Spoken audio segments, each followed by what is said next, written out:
nation, under God, indivisible, with liberty and justice for all. On the Texas flag, I pledge allegiance to Unity, Texas, one state, under God, one and indivisible.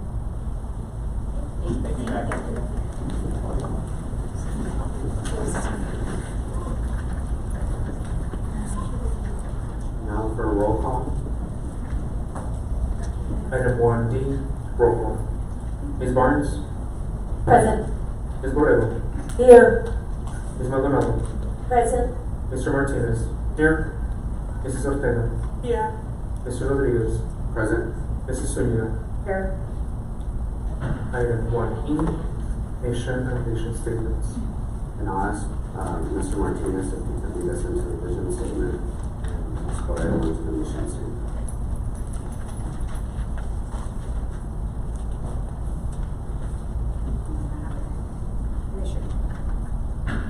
The mission statement. We provide equitable opportunities to ensure our future-ready students are empowered to explore, learn, grow, and excel. Vision. Lead today, impact tomorrow. Thank you to both of you. That will take us to the next item. Item 2A, recognition of Canopillo High School Marching Band for their outstanding performance at the 2025 Socorro ISD March Fest Band Competition and successful marching season. Presenter Gustavo Reveles. Do you want to say the other two as well? Item 2B, recognition of CISD principals for their contributions to the district during October National Principals Month. And item 2C, recognition of the Canopillo ISD Human Resources Department during the Texas Education Human Resources Day for their important contributions. Presenter Gustavo Reveles. Board President Rodriguez, members of the board, and Dr. Arellano, please join us in front of the dais to begin tonight's presentation.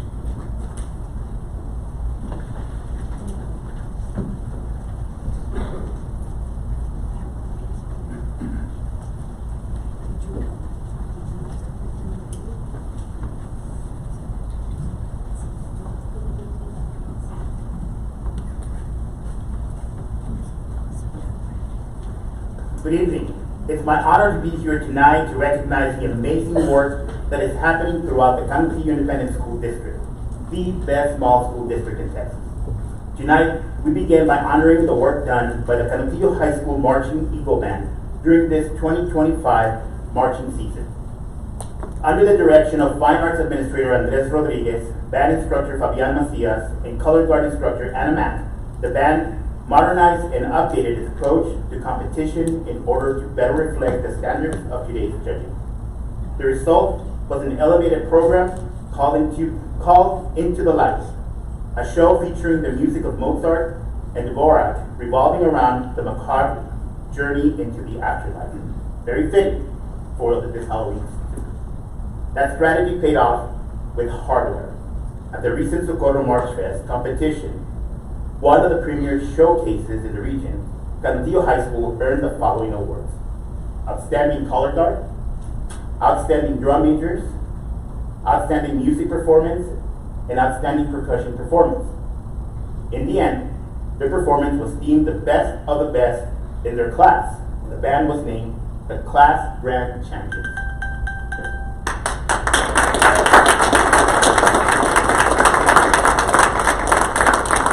We honor them today for their outstanding marching season and the honors they received. Please help me welcome the CHS Band Drum Majors and Color Guard Captains and their instructors.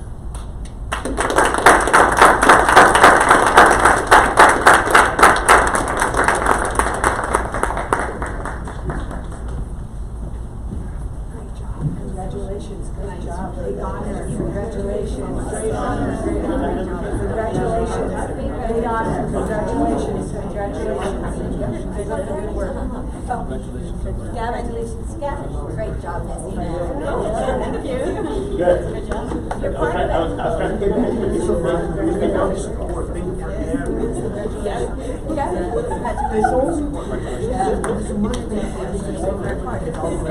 Great job. Come over here, baby, come over here. You're right there, just line up and smile real big. Can we have two? Oh, that's right. I'm as tall as you. Yes. There. There you go. Yes. Okay, a little tighter, people. Yes, there you go, there you go. Perfect. Ready? 1, 2, 3. All right.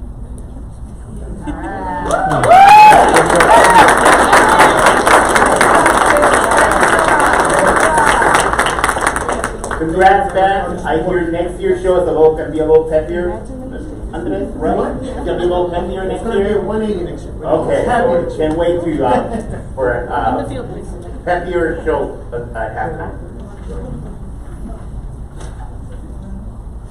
October is National School Principals Month. And tonight, we want to celebrate the incredible individuals who guide our schools with passion, dedication, and care. Principals set the tone for learning, create safe environments for students and staff, and inspire excellence every single day. Their leadership goes beyond academics. It's about building relationships, nurturing growth, and ensuring every child feels seen, supported, and valued.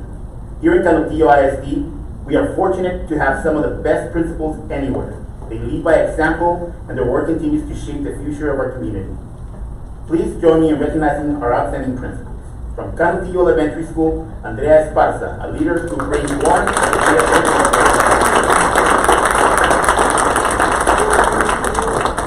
From Davenport Elementary School, Lupe Montañez, a proud Falcon who inspires the students and staff to soar high. From Children's Elementary School, Maria Varela, Enrico, who now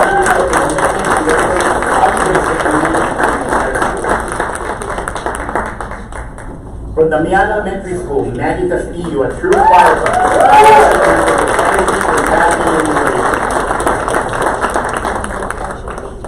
From Garcia Elementary School, Janet Plaza,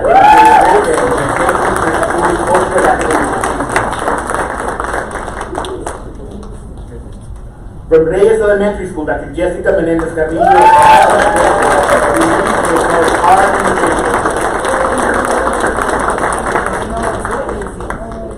from Canutillo Middle School, we honor Mr. Chris Judge, an Eagle who models the Christian school care while helping students make the important needs. We have 8 Tiaga Ramos here representing them.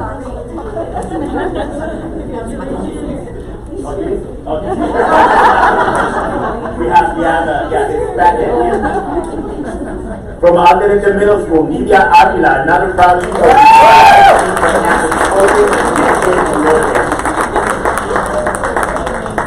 From Northwest Early College High School, Frank Clark, Griffin, who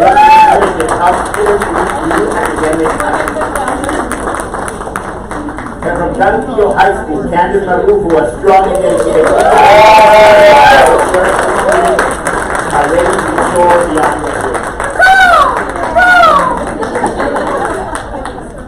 Thank you, Frank, for all you do.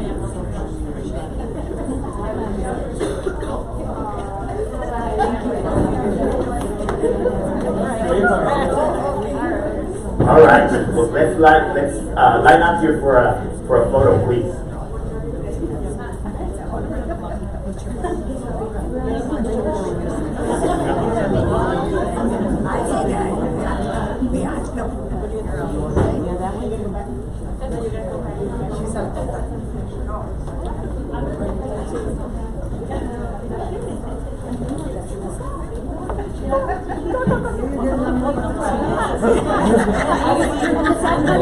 You knew what I was saying.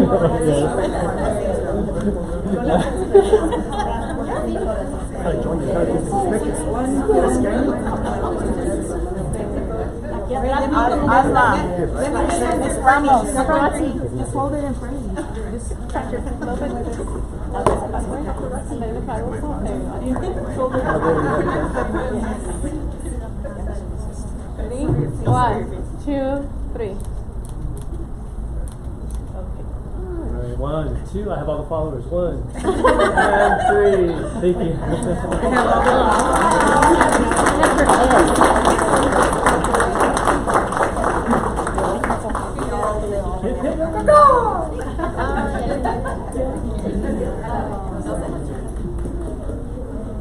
each of our principals, thank you. Thank you for your leadership, your long hours, your patience, and your unwavering belief in our students and staff. You are mentors, problem solvers, and champions of education. Happy National Principals Month, and thank you for all that you do.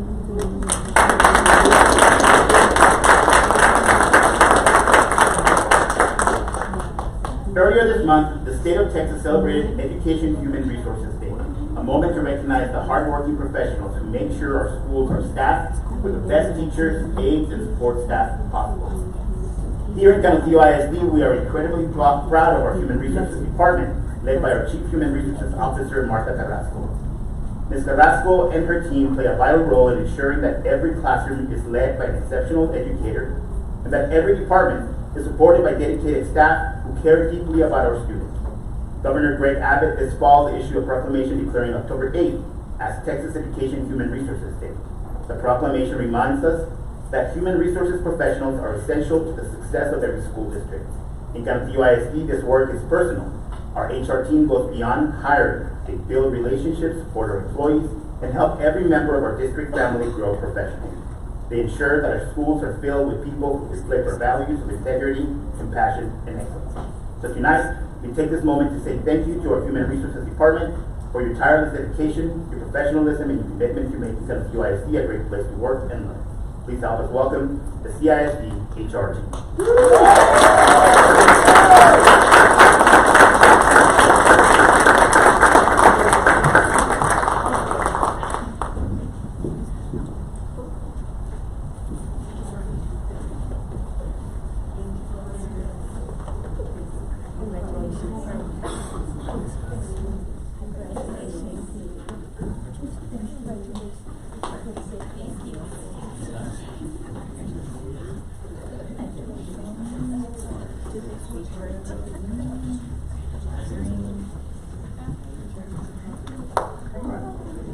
Now let's vote for an updated batch photo over here.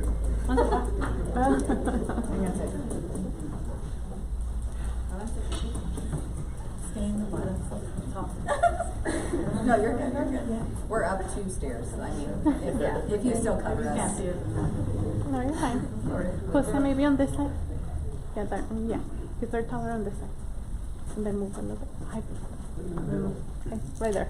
That's ready. 1, 2, 3. Okay.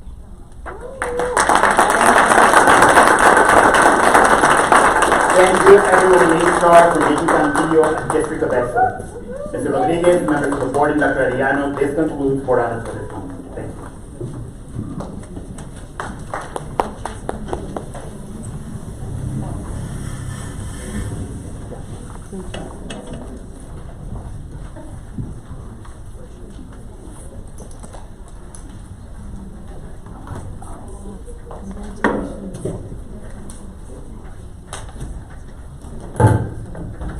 Just real quick, in regards to roll call, Adrian, we forgot to with our student advisors, so if you want to add in. Jose Aguirre Present. and Mason Gosset. Here. That will take us to the next item. Item number 3, open forum. Any person wishing to address the board during the period reserved for public comment at a board meeting must sign up to be heard in accordance with district policy BED local. Each participant will be limited to 3 minutes to make comments to the board. The board is not permitted to discuss or act upon any issues that are not posted on the agenda for tonight's meeting. For further information on these policies, contact the superintendent's administrative assistant. And Mr. President, we do not have any community members signed up for tonight's meeting. That leads to item number 4, special presentations. Item 4A, Lone Star Governance Goals 1 and 2. Presenters, Ms. Ruby Palacios and Mr. Sean Leggett.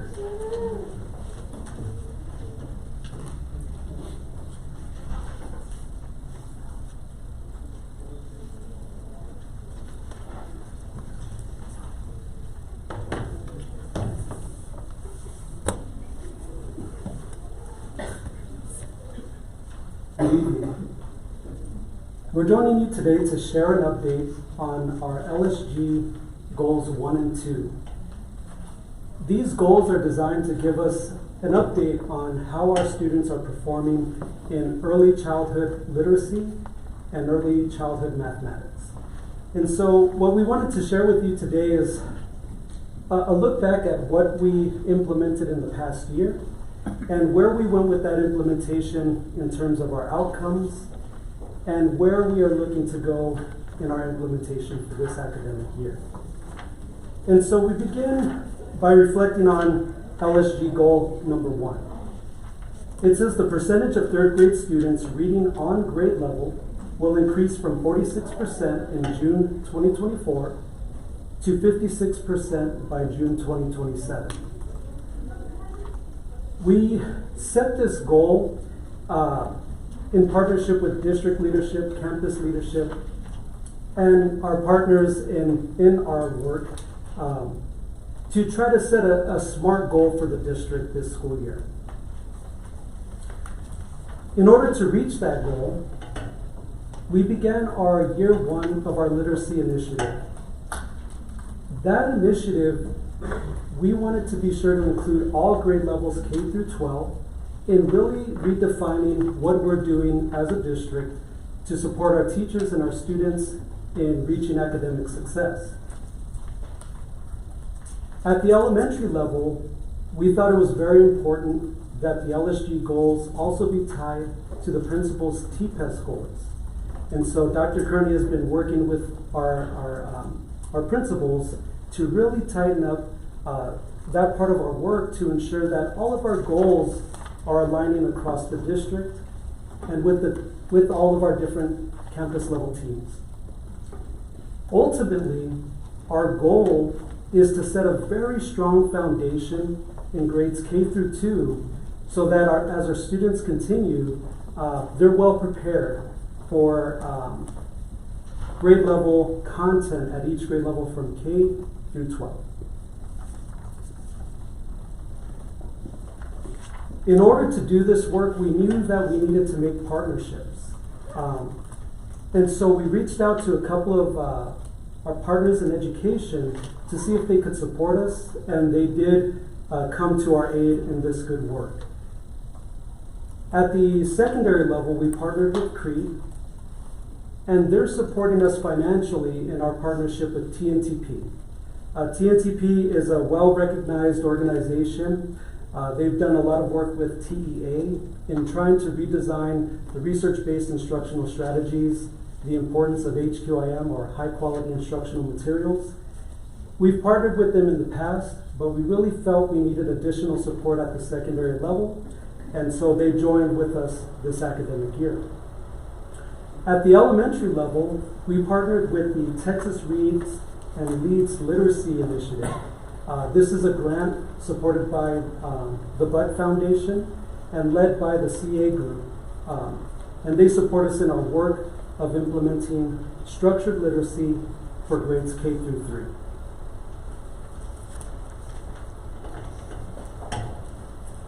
One of the most important things we needed to do this year is really structure and standardize the number of instructional minutes that our students receive in both literacy and mathematics. On the literacy side, we built in 120 minutes of instructional time for reading language arts, and we did that in order to ensure that implementation of our instructional material, Wonders Maravillas, could be fully implemented. We also provided professional development for teachers through a number of different means, but also through GRIT, to ensure that they had a sound understanding of the instructional material and all the different facets of a lesson within the program, whether it be whole group instruction, small group instruction, or targeted intervention where it's needed. We also did a lot of work to prepare our campus leaders. And so all last summer, we spent time training up our principals and their campus literacy teams so that they could be leaders in this work and support their teachers on campus in implementation of their instructional material and research-based instructional strategies.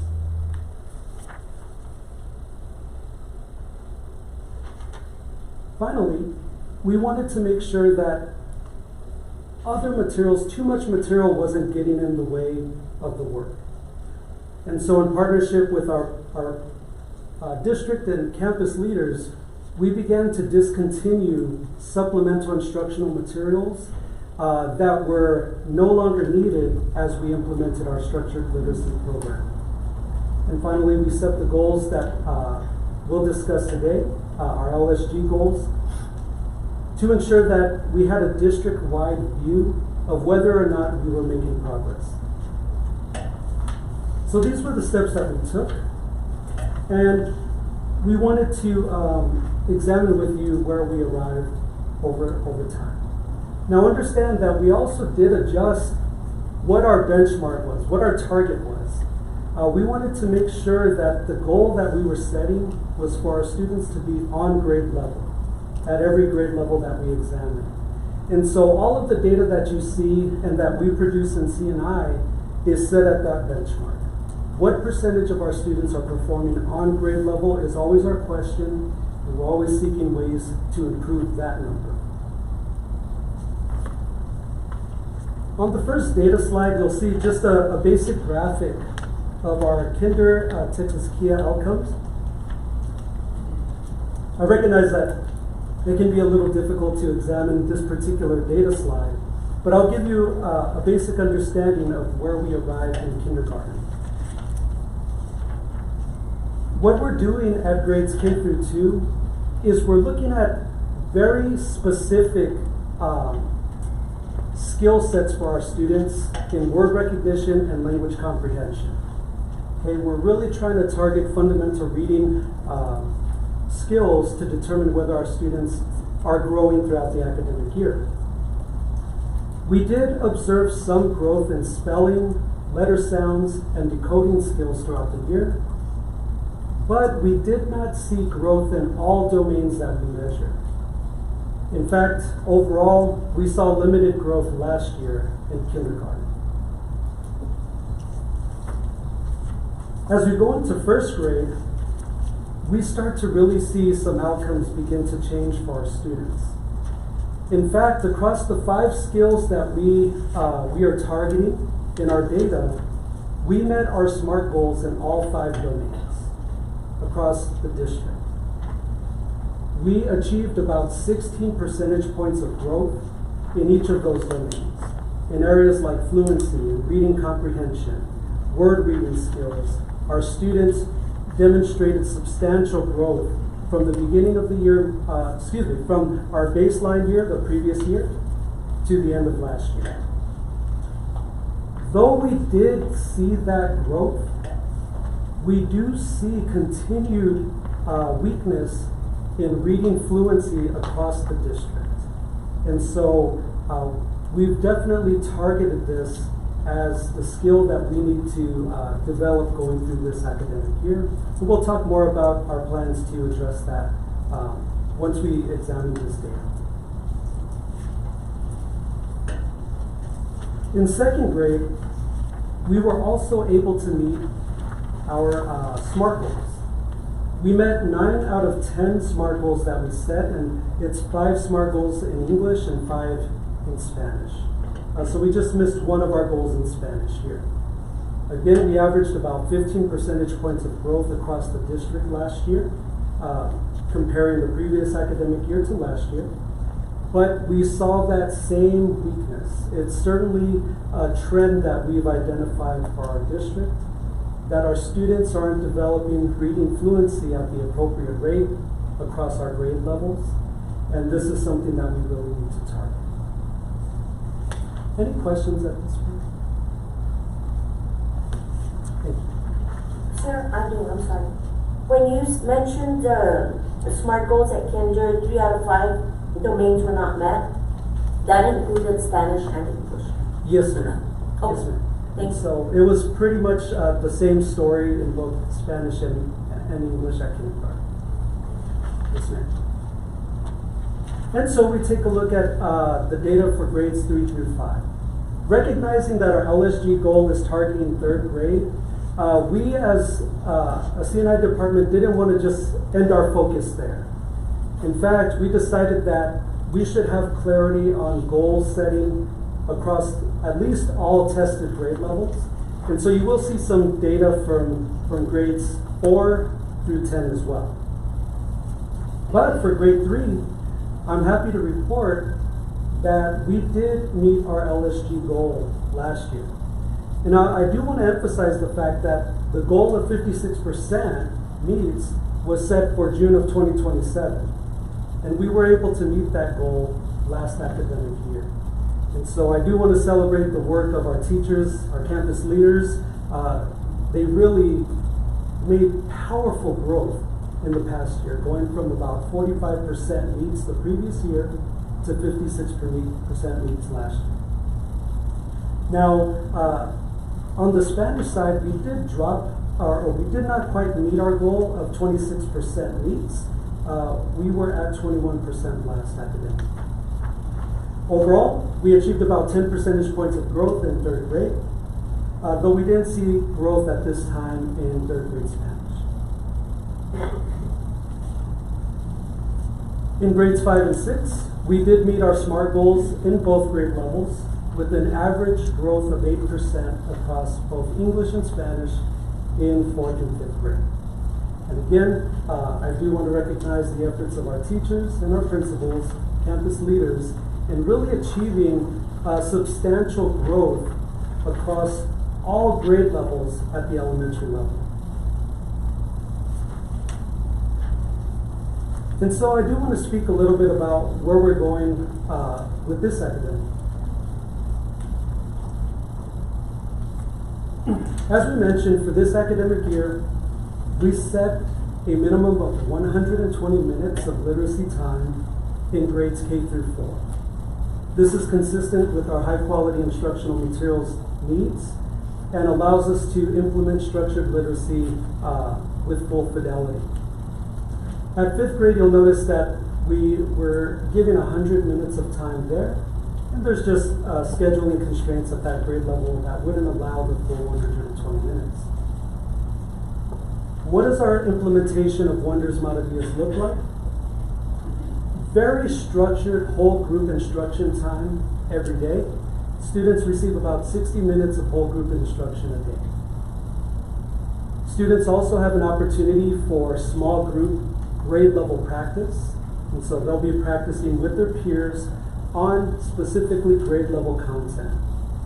While that grade level small group is happening, the teacher is able to target a small group at the teacher table with lessons that are provided directly from the results of their progress monitoring assessments on a 2-week basis.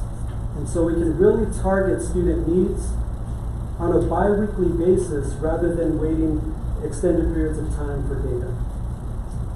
Finally, students have time for personalized practice every day.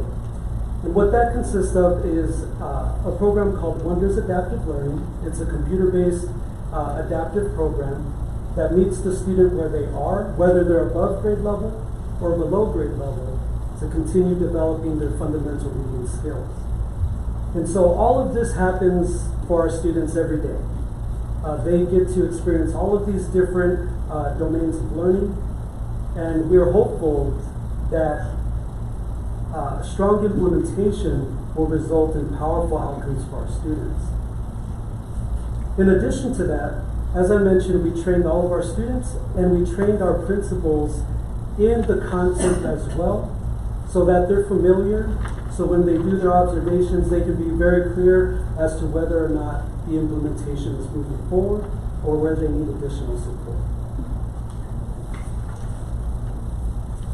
Any questions about elementary school at this time? I do.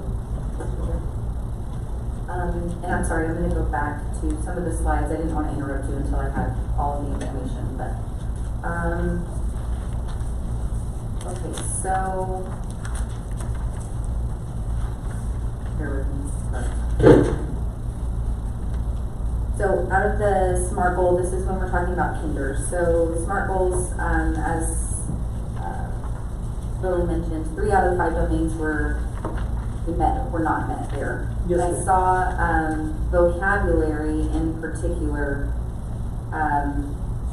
the baseline was a lot higher than the target or the end of the year. So are we specifically, I guess, looking in that area to make sure that we're pushing vocabulary and building that for our kiddos? Absolutely. I can say that vocabulary is a very strong focus in our curriculum.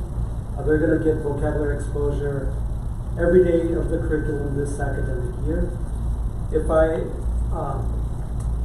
might consider why we might not have reached our goals there, certainly last year while we were pushing to implement our high quality instructional material, we had a lot of development still to go on the district side to understand exactly how we wanted to structure our program and needed to deliver that structure to our campuses as well. So I do think that that would be part of the reason why we didn't see the growth we wanted to see there.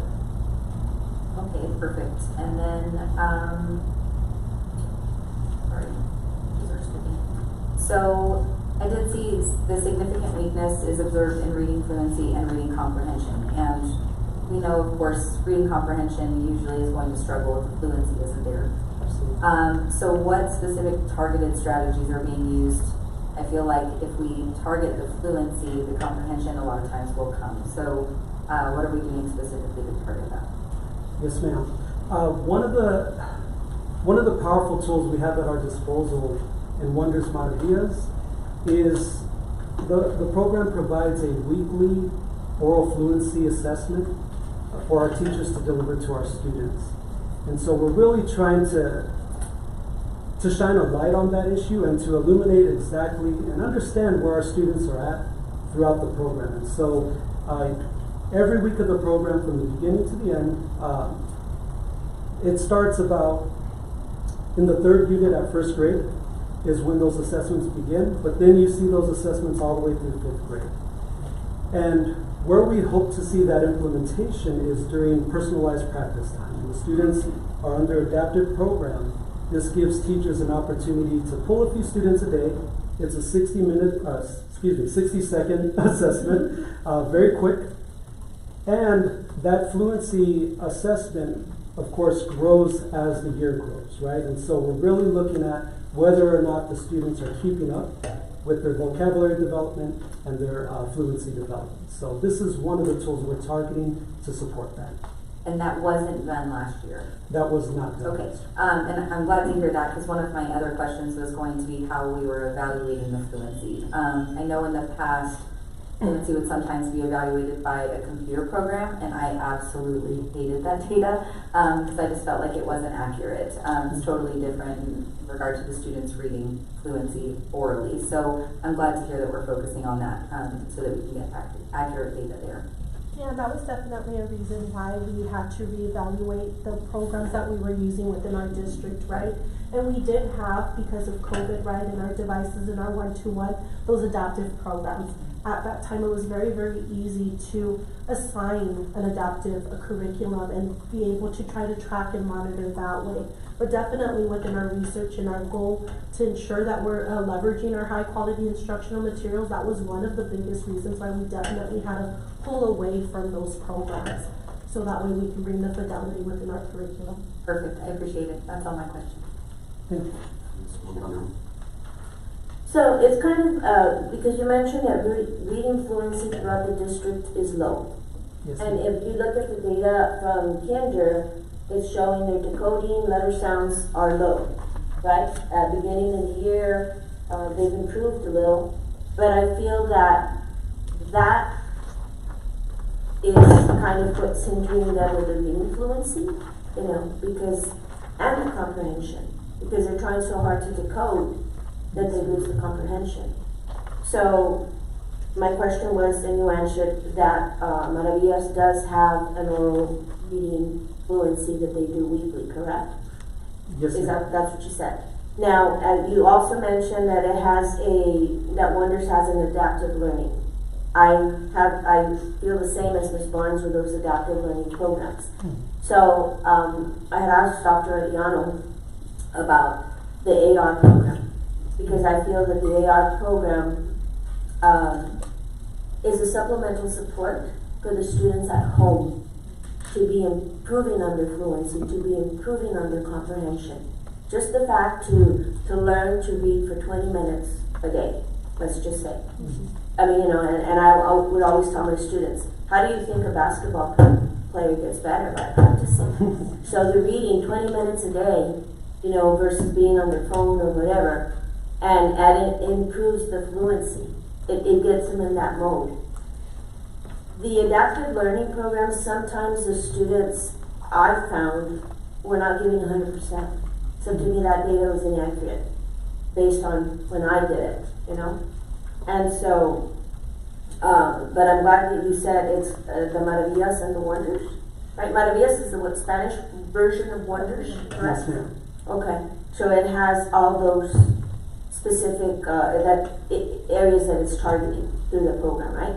Yes, ma'am. And the adaptive learning portion is about 15 minutes of each instructional day. So it's very tight implementation of that program. It's not something that is meant to be taking up a lot of our instructional time, or something that a student is to be doing necessarily independently, right? They're working within it, but the teacher can track their data. The system will lock them out if they're unsuccessful so that the teacher can deliver targeted instruction to support them as well.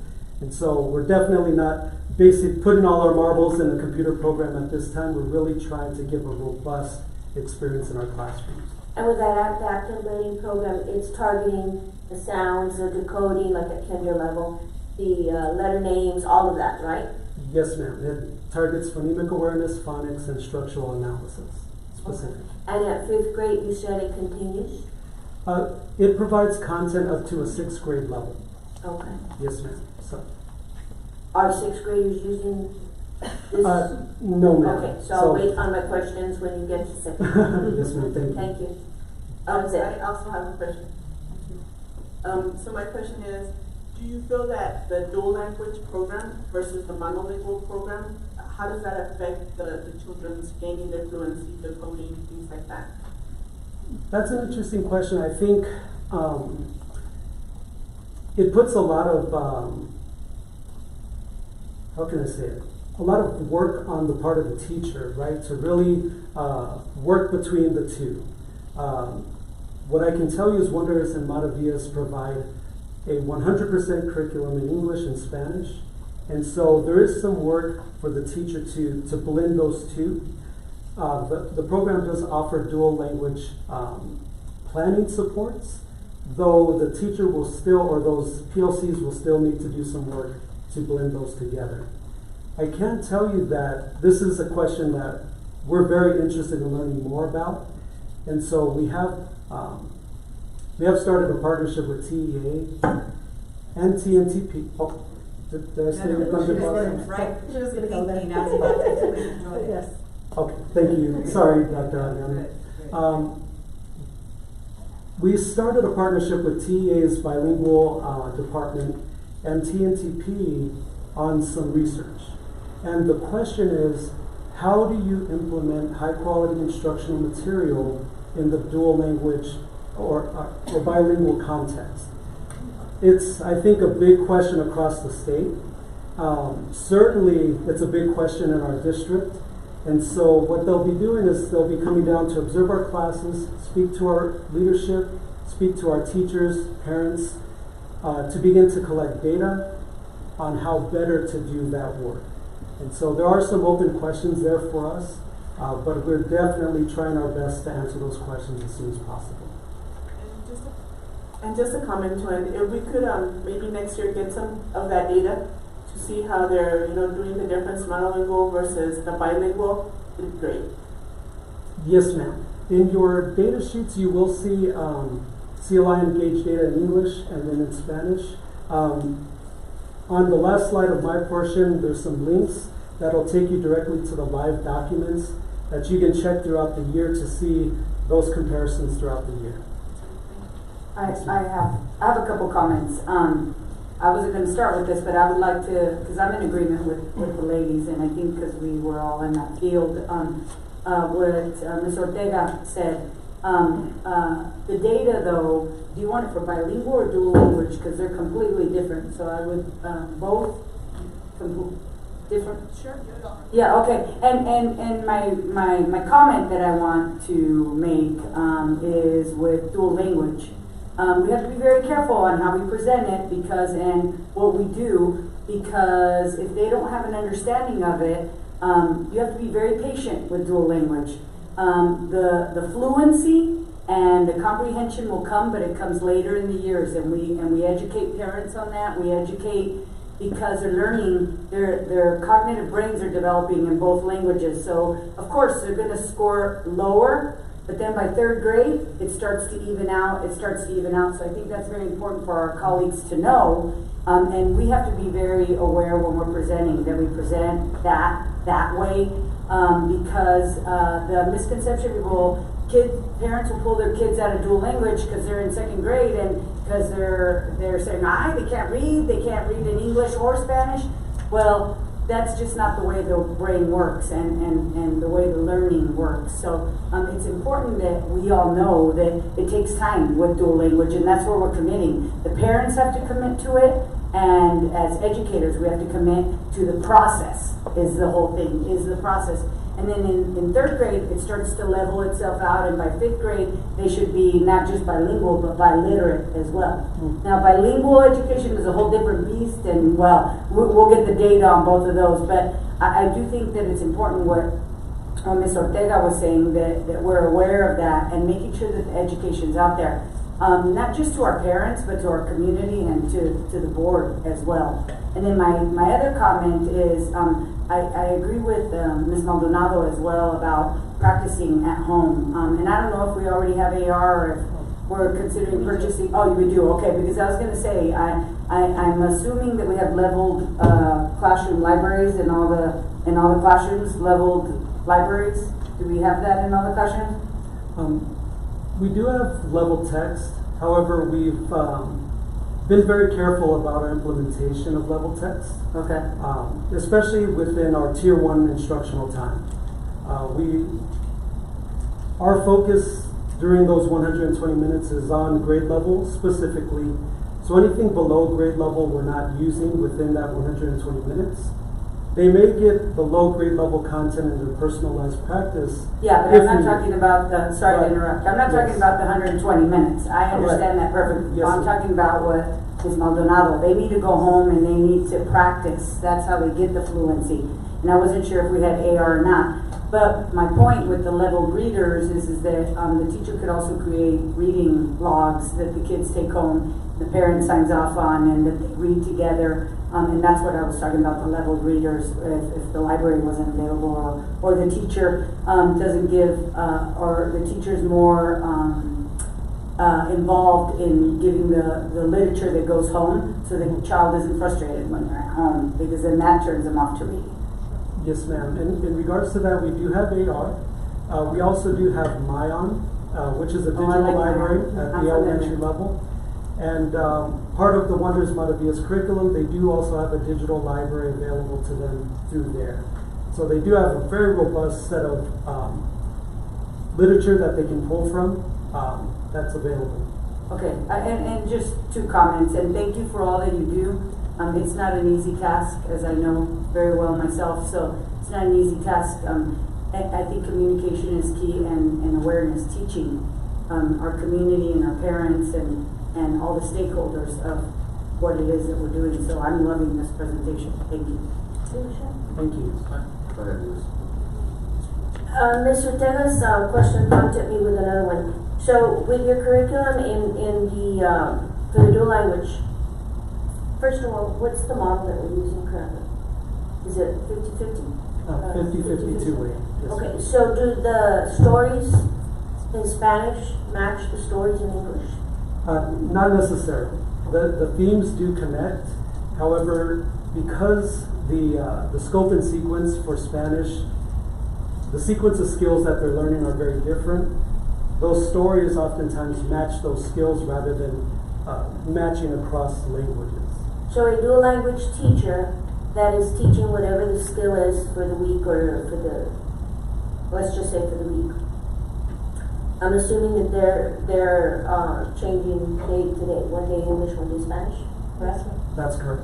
Okay, and so if the theme, I'm assuming they go through it, they see what the theme is in both English and Spanish, and that's what they're targeting. However, on Monday, that is Spanish, they start with one story that's targeting that theme. And then on Tuesday, when they switch to English, it's still the skill, the target skill. However, it's a different story that's being implemented. That may be true, yes, depending on the week, depending on the unit. But oftentimes, that is what you would see. So that's extremely difficult for a teacher when they don't match up. I mean, we have no control over the publisher, but it's extremely difficult for the teacher to be able to do that, and for the student. Because when it spirals, it's a lot easier. You know, you're going from one story in English, then you change it to Spanish, then you go to English, but it's the same story throughout the week. So I understand that you're still focusing on the theme, because before, when I was there, I had to look through the whole book to see which theme matched in both English and Spanish. And I'm talking from experience on how difficult it is to try to match, you know, because the stories didn't match.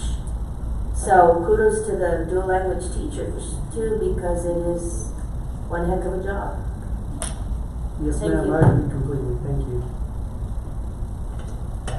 Mr. Martinez. I really appreciate all the work that you do. I mean, it's outstanding, and it's very difficult, especially in the reading aspect of some of our kids in our schools. But one of the things that I noticed is that you are teaming up with entities such as CREED, and you mentioned TA to help you out, and you discarded some of the programs that you were using before. But have we tried really to push our parents? And I know it's our responsibility, our parent, to be involved with our kid, but when we don't, when our sons or our daughters come home and they don't have a specific reading, my God, they'd rather do something else.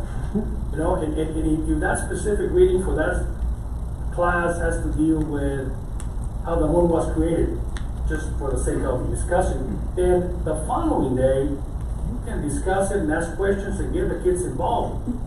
But right now, they're coming home, and what I do with my son is read this book for 30 minutes, 45 minutes, and then he gets involved, but it's not a specific reading that can be discussed during a class period. You know what I'm saying? So I would like to see the parents get involved, and perhaps a school have a relationship with the school, the teacher, in which we are reading that book together and we can discuss it. Because once the kids develop that interest on that specific topic, I tell you, they get involved. They will learn, and they will like to read even more on that specific topic. Yes, sir, and I think you're really getting at one of the key features of our high quality instructional material as they're being developed now, in that they're thematic based. The idea being over the entire unit of instruction, 6 weeks or so, they're working within the same theme, so that they're getting several different readings that are developing their knowledge to depth, right? To get them interested, to make it relevant to the student. And so that's definitely an important part of what we're trying to do for our students. Also, within Wonders and Maravillas, every week of instruction includes a letter home. And so that's part of their digital program. The teacher can print it out and give it on paper, but if the parent has the student log into their account, they can click on the letter to home, and what it does is it tells the parent what's being studied that week. It provides a vocabulary activity for parents to do with their students, a short reading activity for the parents to do with their students as well. And that occurs weekly automatically. And so I definitely encourage our teachers to continue to do their best to express that to their students' parents. But I also definitely would invite any parents to jump into the platform, to take a look at that letter, and to, as you just said, to participate in the development of those skills week to week. Is that it, Ms. Woods? Yes, thank you. So just a comment, Mr. Martinez, I agree totally with what you're saying. And so if it's thematic, so it's being discussed over a long period of time, maybe, 3 weeks or whatever, right? However, the beauty of the AR program, because not everybody cares about how the moon was formed or whatever. They're more into mysteries or Diary of a Wimpy Kid. And that's the beauty of AR. Because, my granddaughter, yes. And that's what the beauty of AR, because besides school with their study, the moon, let's just say, at home, they can get the book of their choice at their grade level, because AR is targeting their grade level. And so now you make them engaged in the reading that interests them.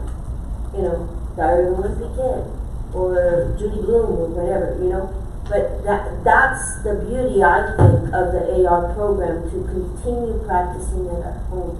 And absolutely, get with your child, read me a page, read me a chapter, what was it about? And then when they're finished with the book, they test.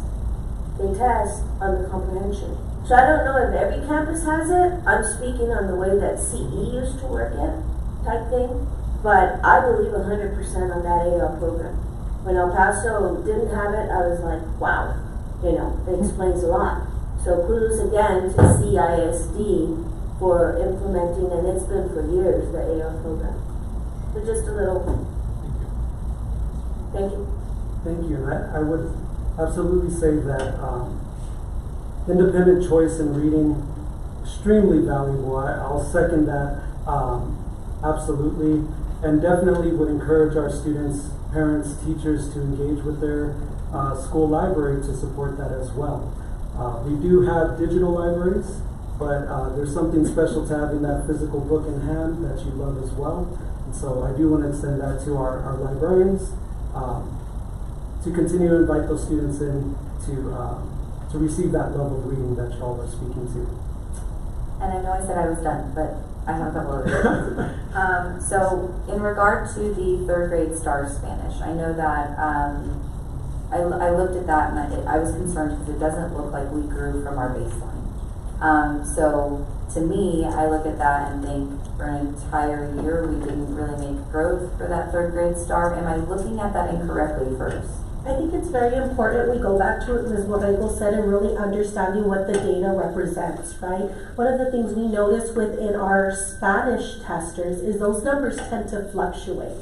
When we think of our general population, the number from year to year tends to be very relatively the same. But when we're looking at our students exiting or possibly no longer taking the assessment in Spanish, those numbers can make what seems to be like drops within the data, but it's really looking at the numbers. And again, the goal is that yes, they're part of this two-way dual program, but also for our students to become proficient in English. And so slowly our students are exiting the program and no longer taking those assessments in Spanish. So that might be why we might notice some discrepancies within that data. Testers, yes, absolutely, right? So if one doesn't pass, and there's only 2 students, it looks very different than if one doesn't pass and we have 10 students assessing. Okay. And then in regard to dual language and bilingual, how many campuses are each? So like how many are dual language, how many are bilingual? Overall across the campuses, we see that we have about 50% of our classes are dual language classes. So if we have 60 total students in 1st grade, 30 of them are in the dual language experience. And that's pretty consistent across all campuses. And it's dual language across the board. We're not doing bilingual anywhere at any other campus. Dual language. Dual language. Okay, I just want, sorry for that. And in regard to the 3rd grade students, so did we have a lot of new incomers come in that grade? Anything, a lot of people move into the districts that fit into that category that would have skewed those numbers or anything along those lines? I have something that'll help you, and Ms. Maldonado and I were just looking at the data. As you see 3rd, 4th, and 5th, they're exiting. So the numbers are smaller and smaller and smaller. So obviously we're exiting more kids, right? Would that be correct? Yes. Definitely far less kids testing in Spanish from year to year. I don't know that I have the full data set to answer that question. I think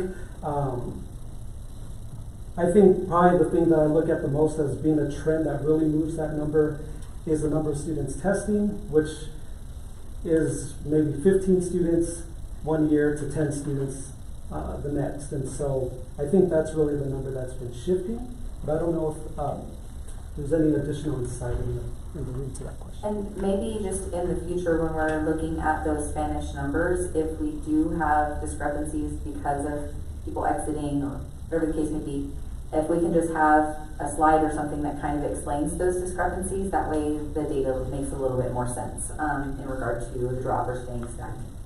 I am a little bit concerned about the materials for English to Spanish. So the way that Ms. Maldonado explained it to me, if I was a student inside that class, that would be very hard to have two different stories that I'm reading. One day I'm reading one, the next day I'm reading another. Even if they had the same theme, what story are they testing comprehension on? What story are they taking the comprehension test?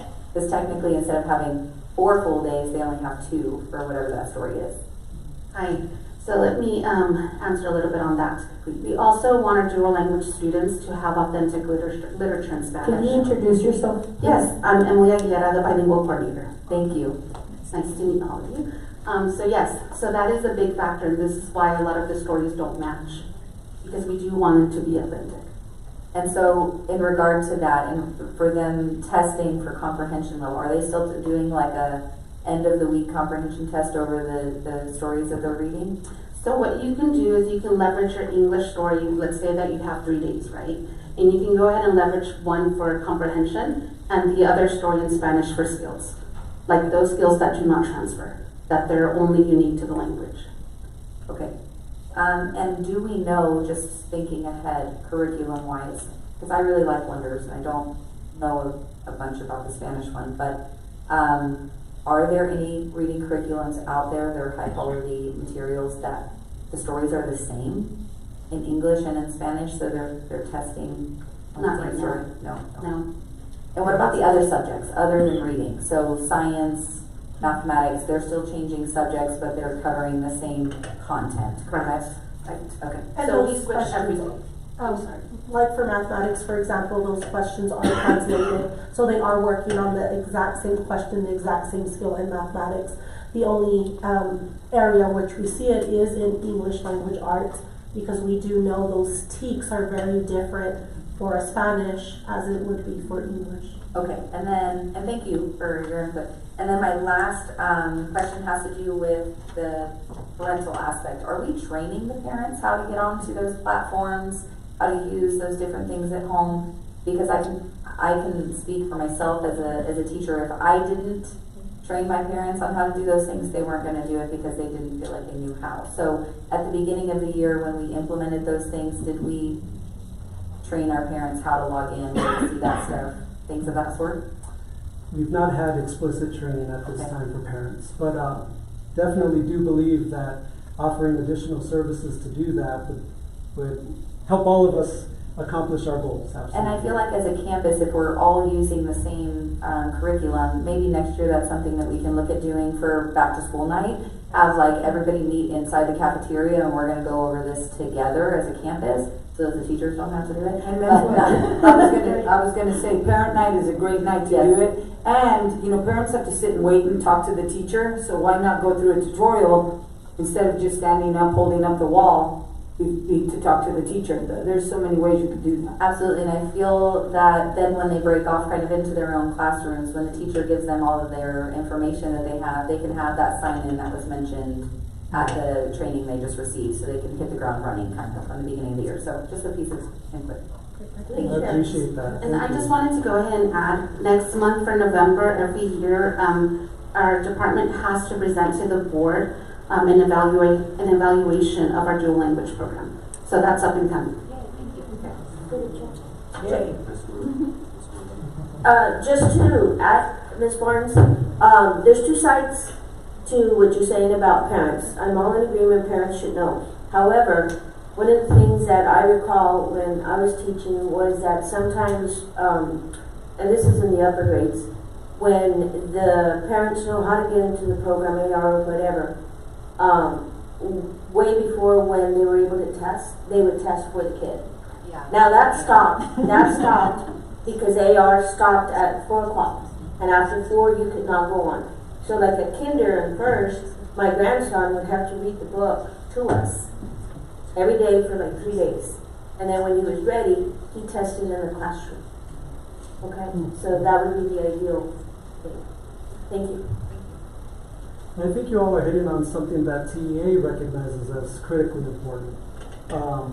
In fact, all the new HQIM designated by TEA require that they have a component that is provided for parents to see the full curriculum and be able to interact with their students. So I think we're all trending in that direction as well as a state overall. Just to mention our 6 through 10 data for just a moment, and then we'll move into math.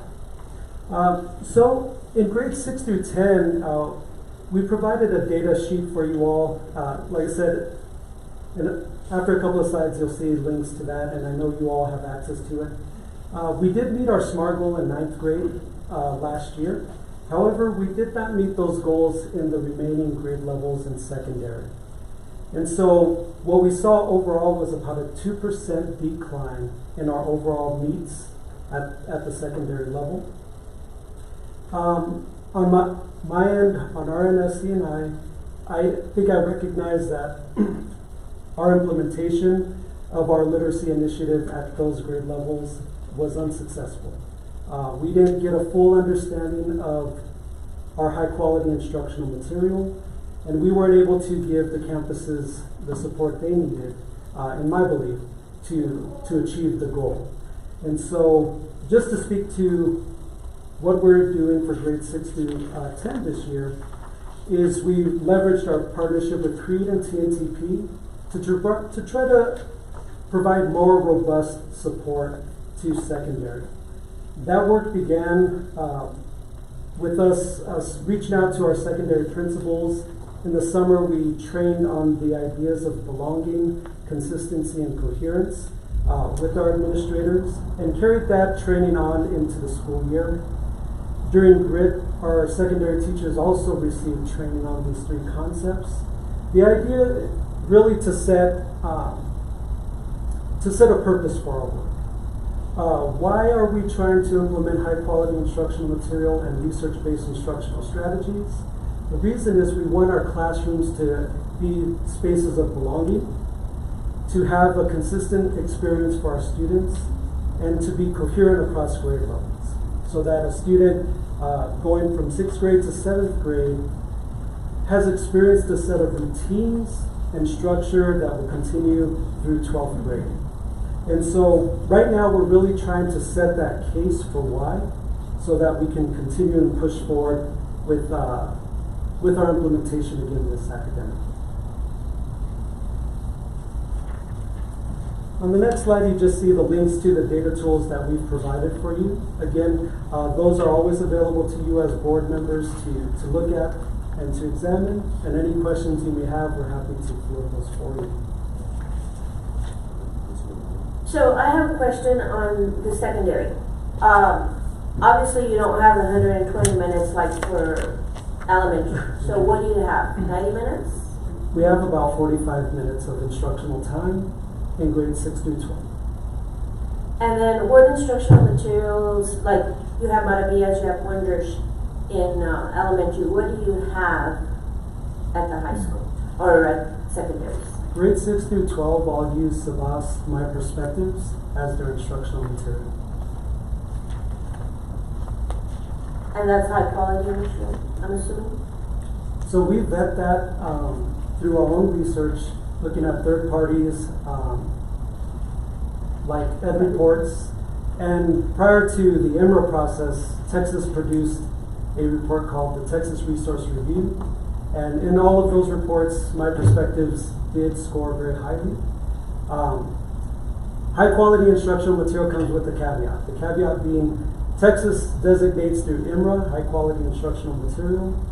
Those materials in grades 6 through 12 won't be designated until 2030 for ELAR. And so we don't have a Texas designated IMRA high quality instructional material. However, we feel very confident that this program, grades 6 through 12, is high quality instructional material that would support our students reaching their goals. Now, are all ELAR 6 through 12 teachers using this curriculum? We've worked very hard on that implementation of our instructional material. In our observations, our walkthroughs and campuses, what we generally see is, while we do see some teachers implementing at a high level of fidelity, generally speaking, we see that our implementation is in its early stages. And so we will definitely see our teachers utilizing the reading passages from the material, the assessments from the material. I don't believe we've accessed all the richness that the program can provide. I think a lot of that can be attributed to our capacity to provide robust training and deep understanding of the material. And so we continue to work to provide that. Because I can see where they'll sway from it for whatever reason. Oh, it's boring, I find it boring, whatever, and they'll implement their own stuff. But we have been struggling with the secondaries, especially at the high school, for quite some time now. And so I hope to see these scores improved. And like you said, there has to be fidelity starting with the principal and going down to the teachers. Thank you. Thank you. I have a quick comment. Because it's hard at the upper grades. It's difficult, but it's not impossible. And what Ms. Maldonado is saying and touched on, 45 minutes of reading instruction is not enough. It is not enough. But what we should be doing, and I don't know if we are or not, but something to look into, is we need to be teaching reading instruction in math and science and social studies and the other subjects. Reading should always be embedded in all the subjects. That's the best practice, without a doubt.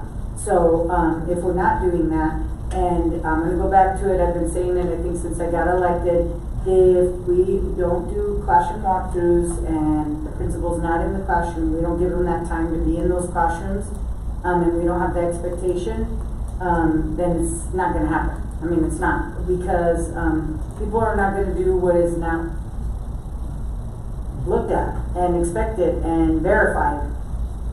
So. And our high quality instructional material, STEM Schools does provide those multiple opportunities for reading and writing within the curriculum. And so we have moved in that direction as a district and to continue to support that. And that was the main reason why our goal in our initiative, right, was to definitely build that foundation. And we started with literacy to build up into the mathematics. Yeah, absolutely. And that's why I brought that up. And I think that Dr. Arellano, I think this is very important because their job is hard. It's frustrating because then it's not being, there's no fidelity. There's no system in place by the principal or assistant principal, or you're not holding them accountable to make sure they're doing the walkthroughs. How many are they doing? How are you calibrating the walkthroughs, etc.? We could go on and on and on. So it's frustrating to them because they're sitting here answering the data. It hasn't gotten any better, but if we don't inspect it, it's not going to happen. Thank you.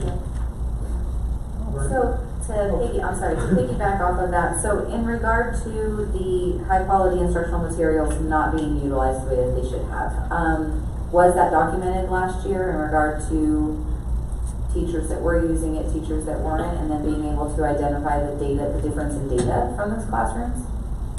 So this is the first year of the secondary. Okay. T-test is moving in that direction where domain 1 will reflect HQIM as part of their evaluation. Okay. We as a district have chosen not to do that yet because not all contents TEA has not provided for science or social studies. So you'd be using one T-test for math and reading and then a different. But at the secondary level, this is the first year. I see Ms. Ramos there. I don't know, Ms. Ramos, you want to come speak a little bit about how it's going on your campus with the new rollout of the high quality instructional material for English? Because I know you know firsthand on how that's going and what you're seeing. And I would be curious to know when we see that those aren't being utilized the way that we would like and the way that they should be, getting feedback from the teacher as to why. Why are you not? What is it? A lack of training in this area? You know, what is it so that we can improve? If we just, you know, deem them for not using it and we don't find out why, then we're not helping to improve that process. So if you can, I guess, give some feedback on that. Hi, good evening. I'm Ms. Ramos, one of the assistant principals.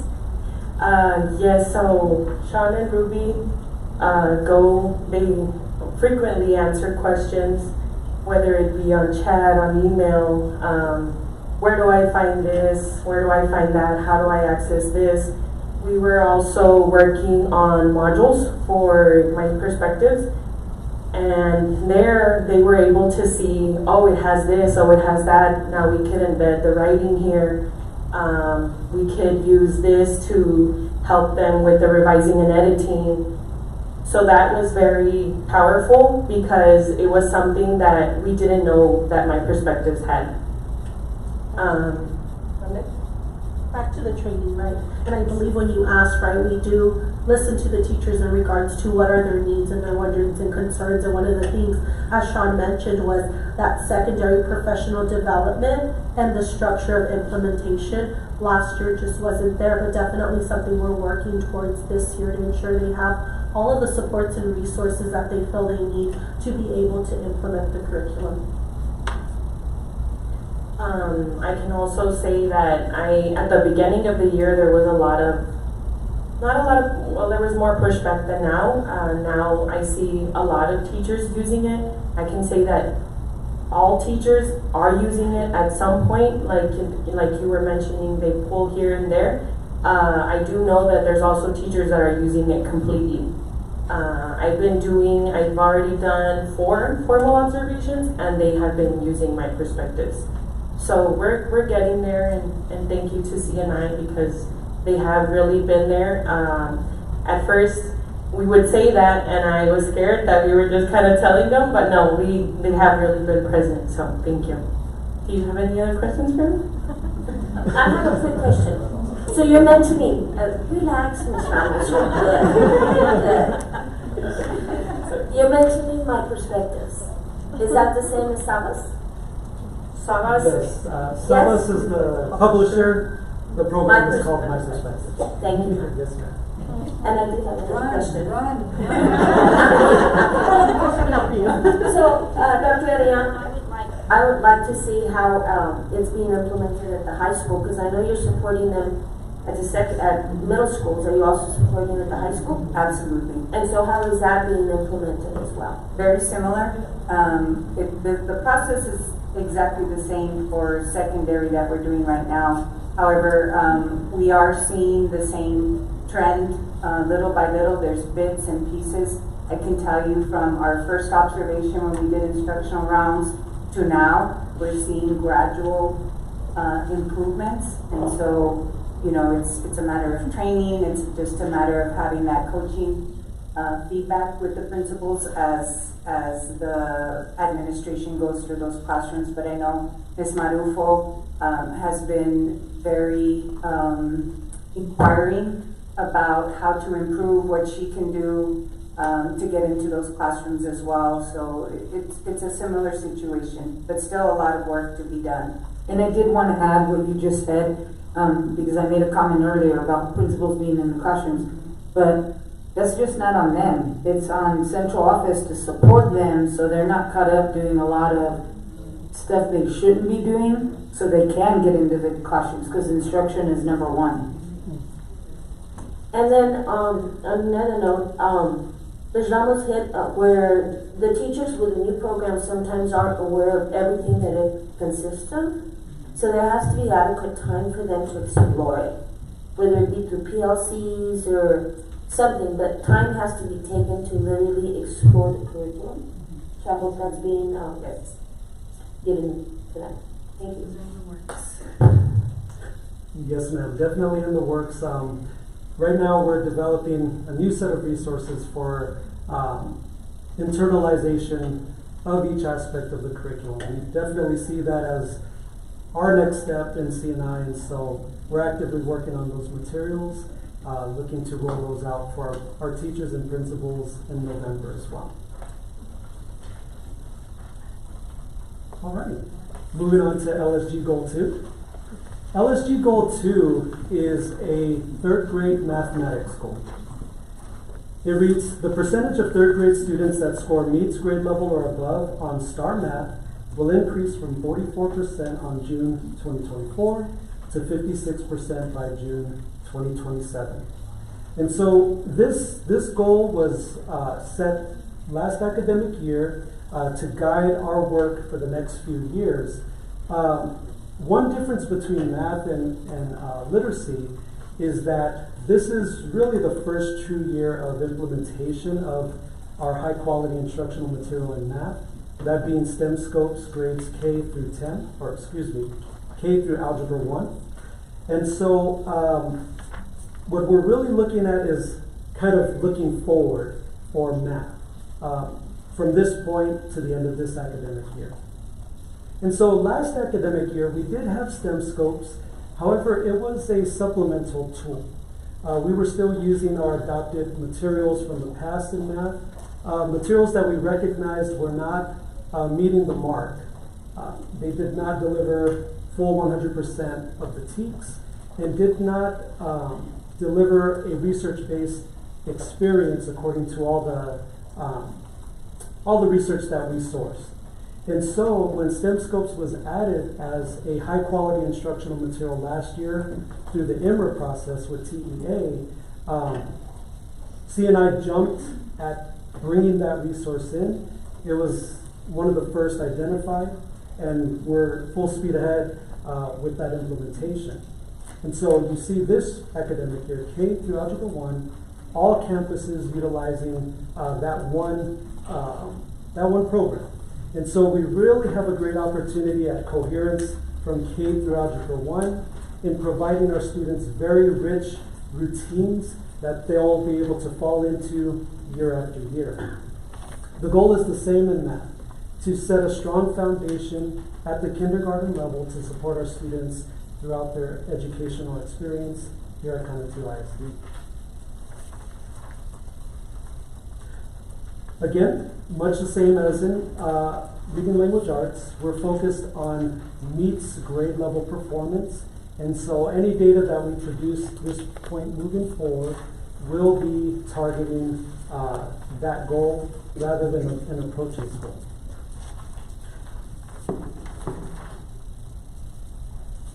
The next slide, you do have a graphic kind of showing our performance throughout the grades.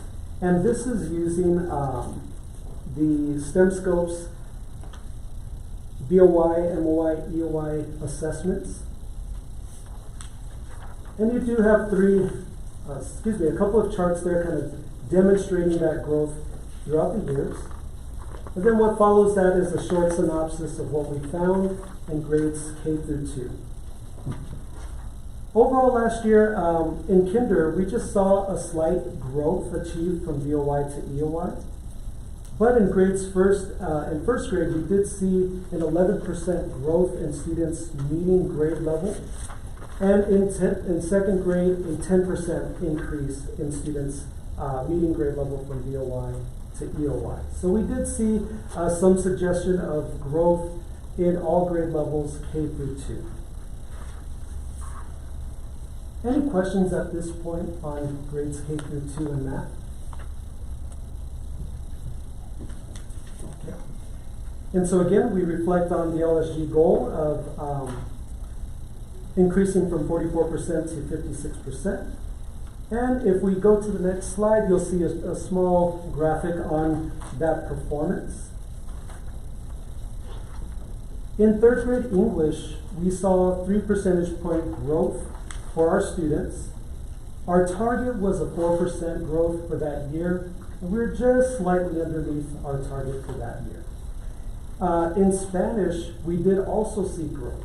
We saw a 3 percentage point growth in math, third grade Spanish as well. There, the target was set at 5%, so we were just a little bit behind our target for the year.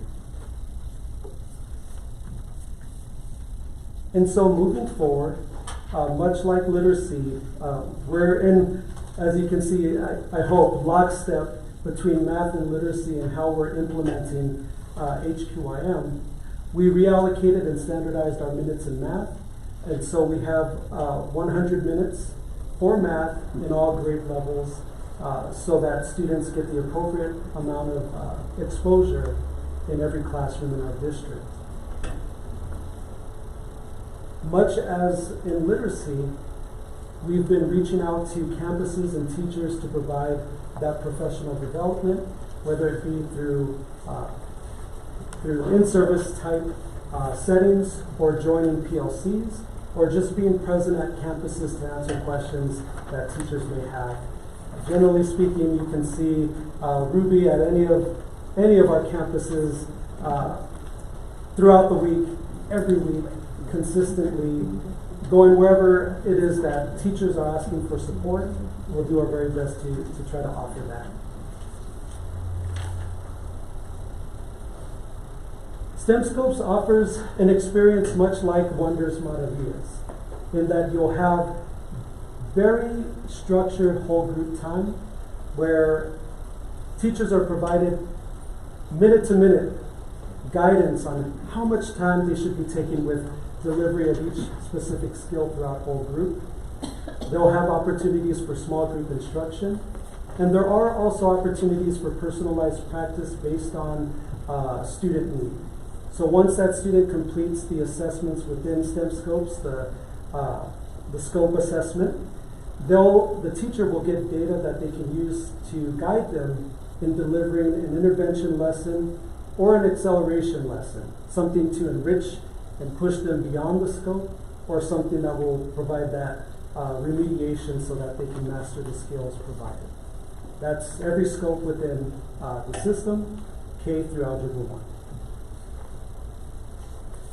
Other than that, we continue to do regular walkthroughs, whether it's as a district team visiting a campus, or if the principals call on us to walk with them to help them better understand what's being implemented in the classroom. We're engaged in that work on a weekly basis.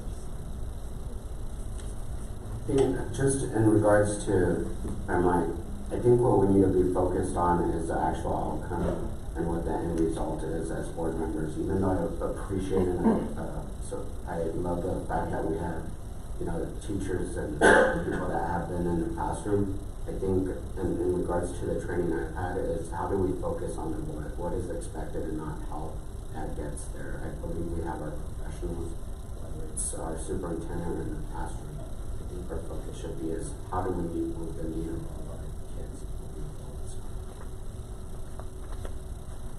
With that in mind, sure.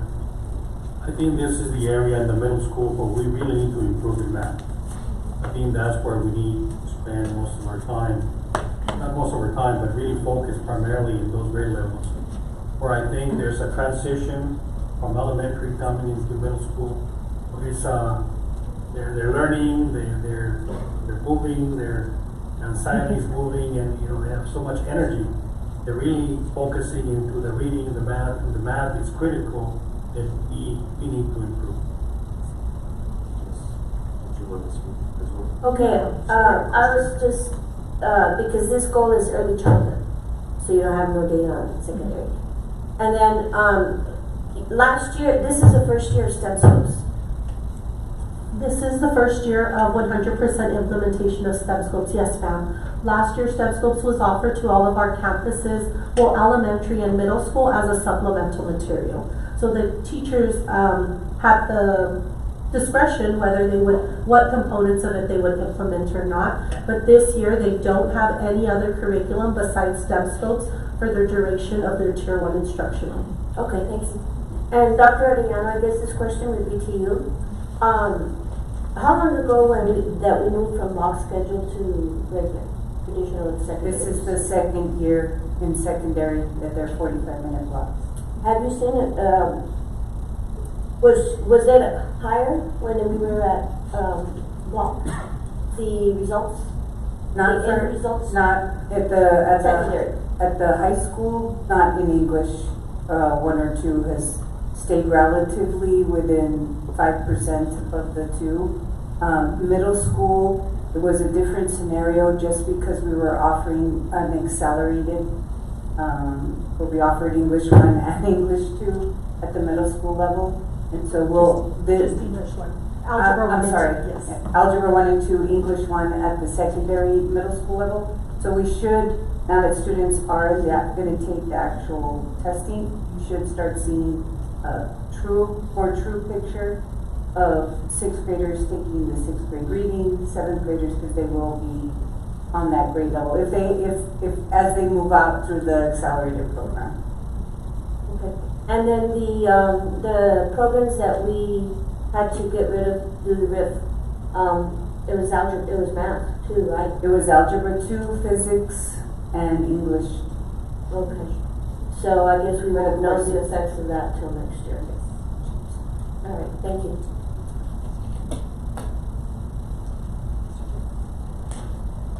So we've mentioned the walkthroughs. Are we seeing that with the walkthroughs that we're fully implementing STEM Scope, since that is our only curriculum this year?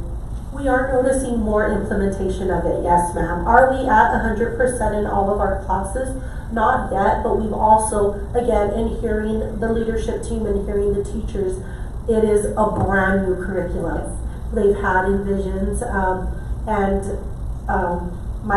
the math for so many years, and so being that it's year 1, definitely that support in the PD is definitely something we're working on to ensure that they understand all of the tools and all of the components of it to be able to deliver it with fidelity. Definitely, because I know STEM Scopes is a high rigor. I mean, and so I'm sure there was a little bit of pushback there because it's not easy for sure. But I know that, and I think this goes into the 5 E's.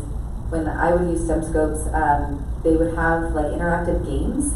Do they still have those within for mathematics to explore those different concepts? Yes, ma'am, they do. Perfect. They do offer various technology and based instructional modules that students have exposure to. Okay, perfect. Thank you. And by the way, thank you for the great presentation. Thank you. I just wanted to state that I love seeing your excitement. You know, it's great. Thank you. Thank you all very much. So, sir, one comment. What is your name? My name is Sean Leggett. Thank you, Sean. Thank you, sir. Thank you. I'll take us to the next item. Item 4B, School Health Advisory Council, SHAC, Annual Report, presented by Ms. Julie Scott and Dr. Monica Reyes.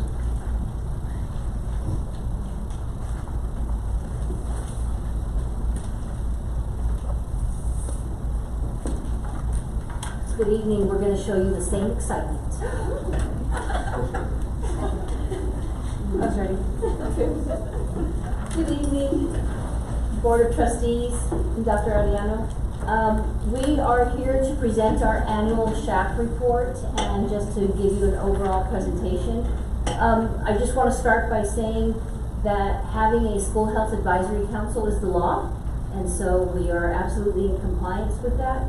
Responsibility of SHAC is, and the purpose of it is to have a parent-led advisory group, which consists of parents, school personnel, and members of the community, so that they can come together and determine the school health programs that we have in our schools available for our students, and it reflects the local community values. And so we are really working on enforcing that objective for SHAC.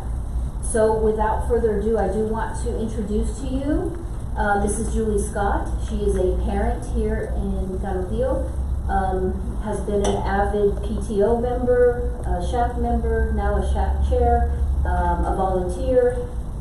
So she is now going to do most of the heavy lifting for presenting our SHAC report. You forgot overall troublemaker. I know. Okay, so good evening, I'm Julie Scott. We are in compliance with our 4 meetings of the past year. We do have our 2 committees of health and wellness and bullying and mental health. We've still been striving for our SHAC recruitment, where I'm going to put a plug in for y'all to, thank you. We're going to put our plug in for y'all to send us our 5 parent representatives that we'd encourage to come and to speak for your voices as well. We would like to thank our parent liaisons for helping disseminate information through our schools, and also our PIO for supporting us and just trying to be a whole team player. Our goals last year with SHAC with our mental health is what's being done for our teachers for their mental health and what trends are happening. For bullying, we wanted a campaign for prevention to educate parents on bullying definitions, law, and etc. Our health education was to increase parent-family engagement platform, and our wellness committee was to conduct a parent survey on the needs and suggestions of health and wellness and to put in a policy for recess. So some of our committee highlights we've had. We partnered again with Action for Healthy Kids, and they're a wonderful coalition that has been a huge support for health and wellness in our district and consistently offered guidance and support to us. Through that, they offer what's called a regional shack, where once a month we go with all the different districts around the area, Socorro, Sleta, UPISD, everybody, get together and talk about main concerns that afflict each of our districts and how we can help support or network with each other. Through that, they also have something called Shack Chat, which is through the state of Texas, where we meet with different really big districts and very tiny districts to talk about same things that are going on, whether it's house bills or how to get parents involved or how to keep moving forward with different issues that come up. We were able to share with them how we wrote our nurse resolution that we presented to y'all last year, and so they were able to take that to some of their districts. So it was really great community of our Southwest working together. And Dr. Reese, do you want to talk about our school bill? So one of the things that we are implementing through student support services in SHAC is that you have to Maslow before you bloom. So for our students, they have to Maslow before they bloom. We have to make sure that we're providing those basic needs before they can be able to handle all of the Bloom's taxonomy and making sure that they can synthesize, analyze, evaluate, and be able to do all that high rigor for instruction. So with that, we have the School Health Index that is sponsored by the Action for Healthy Kids, and in your report you do see that. It is addressing the whole school, the whole community, and the whole child. We have had a foundational benchmark with the data. We are going to be working more robust with this data so that we can ensure that we are seeing where our school health policies are implemented at our campuses and district-wide, and then utilizing that information so that it directs us through SHAC on any type of program or presentation that we would need to support our students through that school health index. So that's why that is there in the report at this point. I also want to mention we are having and hosting our Social Emotional Learning Bowl, our SEL Bowl 5.0. It'll be our 5th year. Our district is one of very few that actually assigns and provides an entire day of professional development on social emotional learning for teachers, providing those tools in their toolkits so that they can support students. This year's SEL Bowl is focused on adult mental health, their mental health, because that is what we're seeing through SHAC is one of the necessary directions and initiatives that we do. I talk about if you don't feed the teachers, they will eat the students. So we need to make sure that we are addressing the mental health and supporting our teachers so that they know we are there to provide them resources. We are there if they are having a silent struggle. We are there if they have an outcry, just like our students and our families, because they are part of our CISD family. So this year, that SEL Bowl, November 10th, is going to have about 650 staff members coming together with presenters who are trained in adult mental health first aid. The only campus that will not participate is Northwest because they're on a separate calendar, but don't worry, we're going to catch them in January and February to make sure that they are covered as well. Moving on, we also, because of one of our goals, our bullying presentations with Mr. Juarez had an amazing presentation, both in English and in Spanish. Unfortunately, there was some hiccups on getting it presented, but moving forward, we're still focusing on that and seeing how to cater it towards this year of the things that are coming up with that, and also of making sure it gets communicated out and better advertised to where it's such good presentation because of SHAC. One of our coaches who comes to the SHAC meetings consistently asked Mr. Juarez to come and do a presentation to his volleyball players because there are some issues coming up. So it's good things, it's getting out there, and it's just going to keep snowballing forward. The next thing was a climate survey. So we're very fortunate that through our Stronger Connections grant, we are able to provide a school climate survey to all of our 10 campuses. And we conducted that in the fall of 2024. It is an anonymous survey, and it is conducted with our students, our parents, and our staff.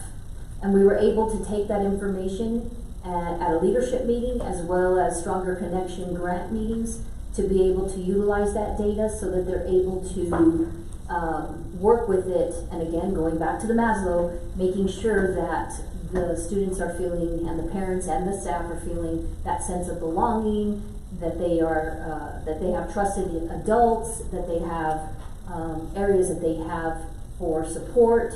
And so we are doing a deeper dive into that data as we will now conduct. It's being conducted as we speak, that survey for all campuses, so that now we can make a comparison to 2024 to 2025, and of course utilize that data to help support our campuses more.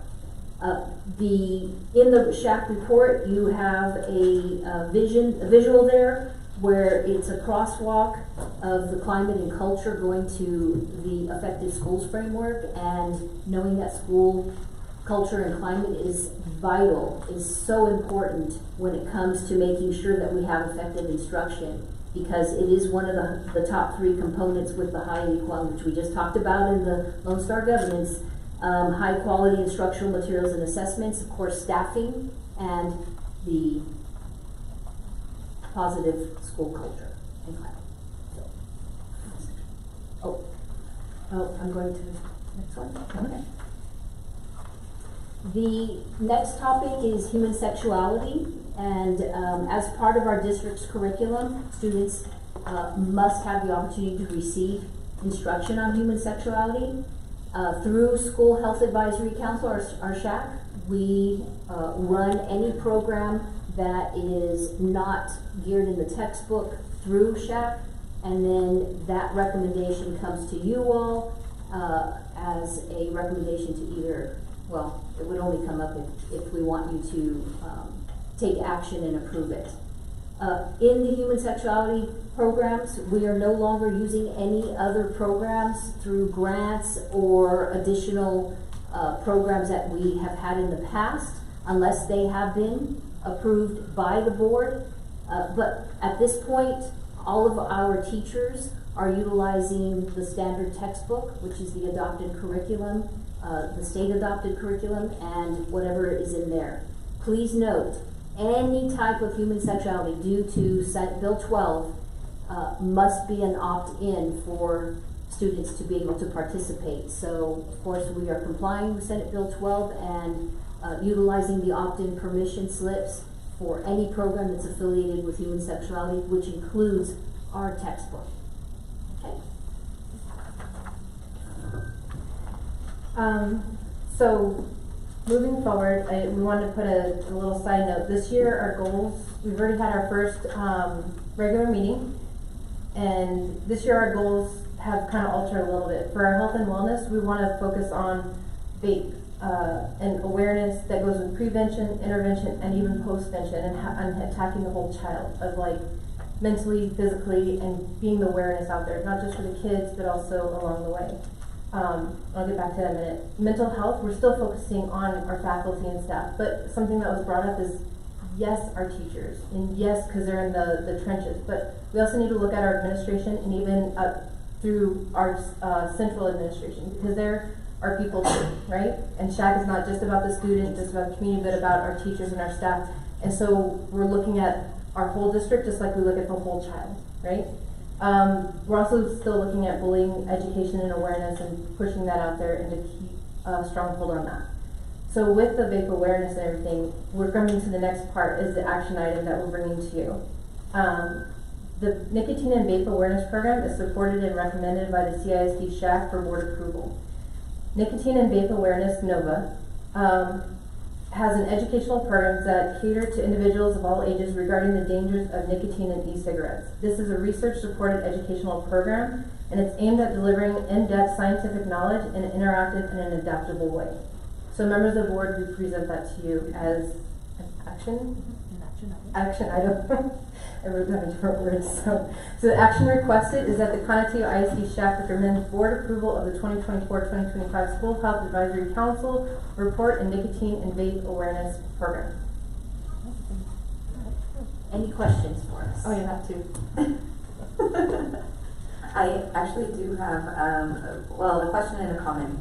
So in regard to the climate surveys, what did our results show? What are the climates like at our campuses? So overall, we are seeing a decrease in the sense of belonging for students and feeling that they are part of the district or part of the campus. I know that our principals have been working very hard and tirelessly trying to make sure that organizations are available, opportunities to do different types of activities, whether they're co-curricular or extracurricular. They are working on that. They also work through different initiatives like No Place for Hate, Respect and Protecting, those kinds of things too. So overall we see that. The other piece is communication. And that's on the parent and the staff side. They are striving for more communication, which, I mean, we know that that's always the case on many things. And so we looked at that. The principals looked at specifically their results during leadership last spring, and then they were to draw up a few goals from that and hopefully embed that into their campus improvement plan, their own strategic plan, so that they could move forward with that. Perfect. And I did ask about that because another item in our agenda is the action plans, and I did see some things in some of those to improve that. So I appreciate that. And then in regard, there's a lot of different programs that are here part of SHAC, and I didn't know a lot of these even as a past SHAC member, so I'm sure some of these are new. Yes. But I would love to see that we push that out to the community, that they know all the different things that you guys are doing and the great things that you're implementing for our community, because there's a lot going on here that is great for our kids, our staff, and our community. So any way that we can push that out, maybe Gustavo can help us with that as well, but there's a lot going on and I appreciate all of it, so thank you. Something I want to give kudos to for our district is about having the kids involved with like the bond process of getting their involvement in. And then also with the superintendent's search of getting their opinions to have the input in it, that gives them the buy-in. So if we can keep striving for that, letting the kids have their voice. Because as parents, we're like, oh, this is what they need, these are their priorities. And you get the kids start talking, tell me if I'm wrong, their priorities sometimes are way different. Or we're stressing over things that we think they're gonna like freak out about, but then come to find out they're like, I'd rather focus on here. So just as a side note, and another part of it to know about these things, because a lot of these people come to us and we disseminate the information as we can, right?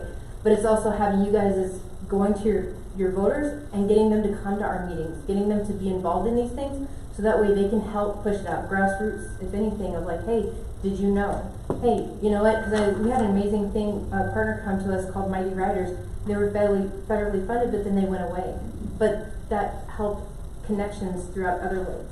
So it just goes back to the communication piece as well.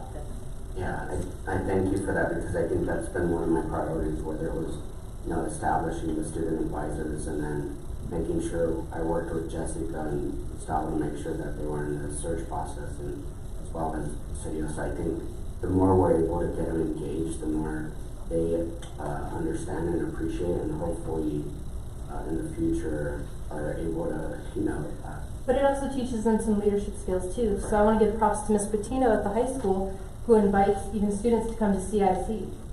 Yeah, it's kind of boring, it's budget stuff, but it makes impacts on how their school is being run. I really hate this English program. We'll tell them about it. This is where they know, so they know either to look for something new or not. So encouraging them to like have the leadership roles, have the voice, and because that's what was brought up at that superintendent search committee community input session last night, where unfortunately we didn't have a lot of parents.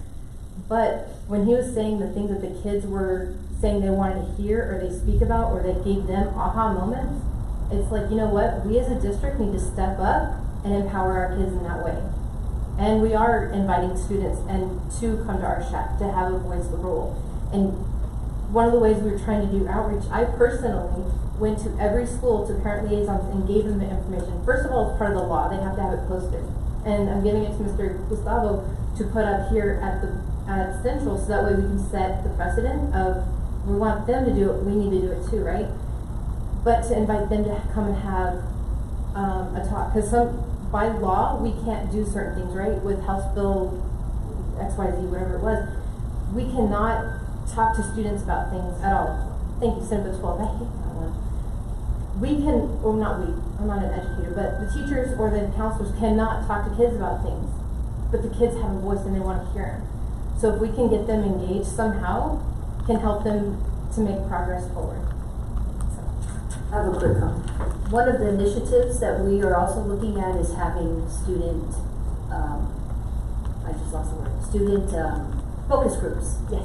Student focus groups, so that we can talk to elementary, talk to middle school, talk to high school, and know what's happening in their shoes, specifically with our goals on vaping, on how do you see your teachers, their perspective, are they stressed, how do they look, how do they feel, that kind of thing. And then, of course, also on the bullying aspect and the definition of actual bullying. So we want to even do focus groups with them so that we get some data from the ones that are actually going through and in the classrooms. And I wanted to say, you know, the one word is awareness. You know, awareness. Kids, you can have a voice.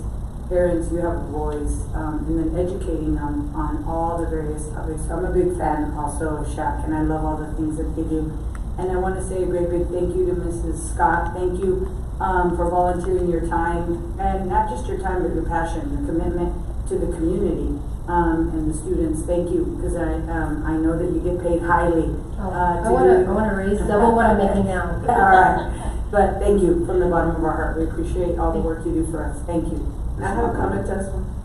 Can I go first?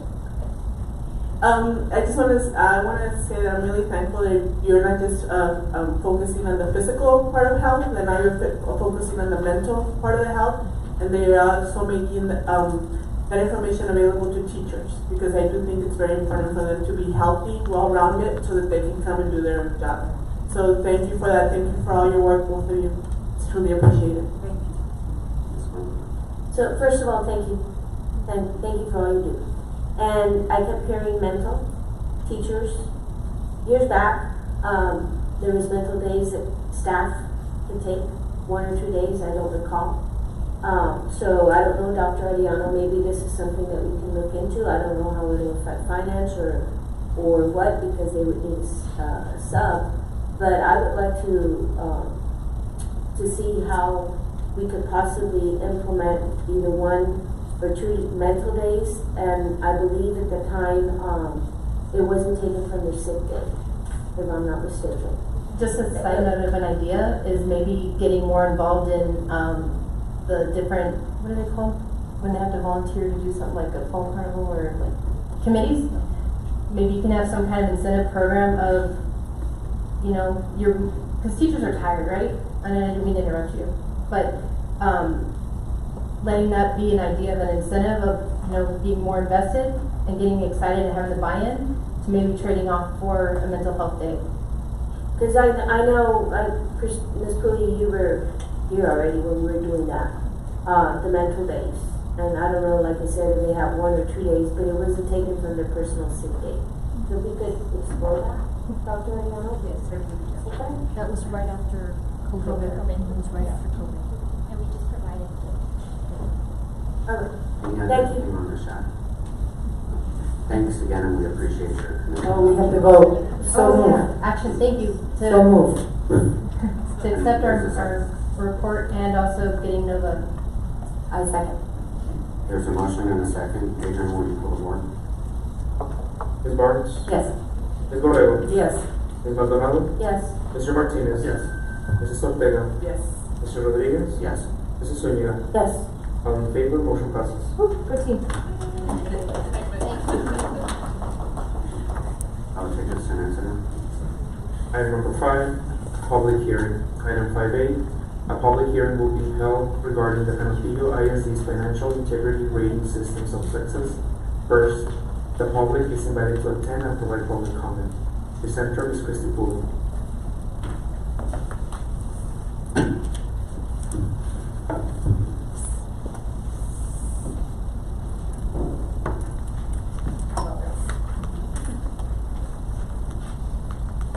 Good evening, President Rodriguez, board members, Dr. Arellano. I am presenting our first rating. This is for the school year 25, FY25. However, it is based on data generated from fiscal year 24. First of all, the first rating, it stands for the Financial Integrity Rating System of Texas. And this particular rating, the purpose of it is to achieve quality performance in the management of school districts' finances. Its goal was made significantly because the entire financial system for school districts is very complex. And this ensures that we are using the funds that we're entrusted with to efficiently and effectively use it to educate our students. It was developed in 1999 as a response to Senate Bill 875 and part of the 76 Texas State Legislature.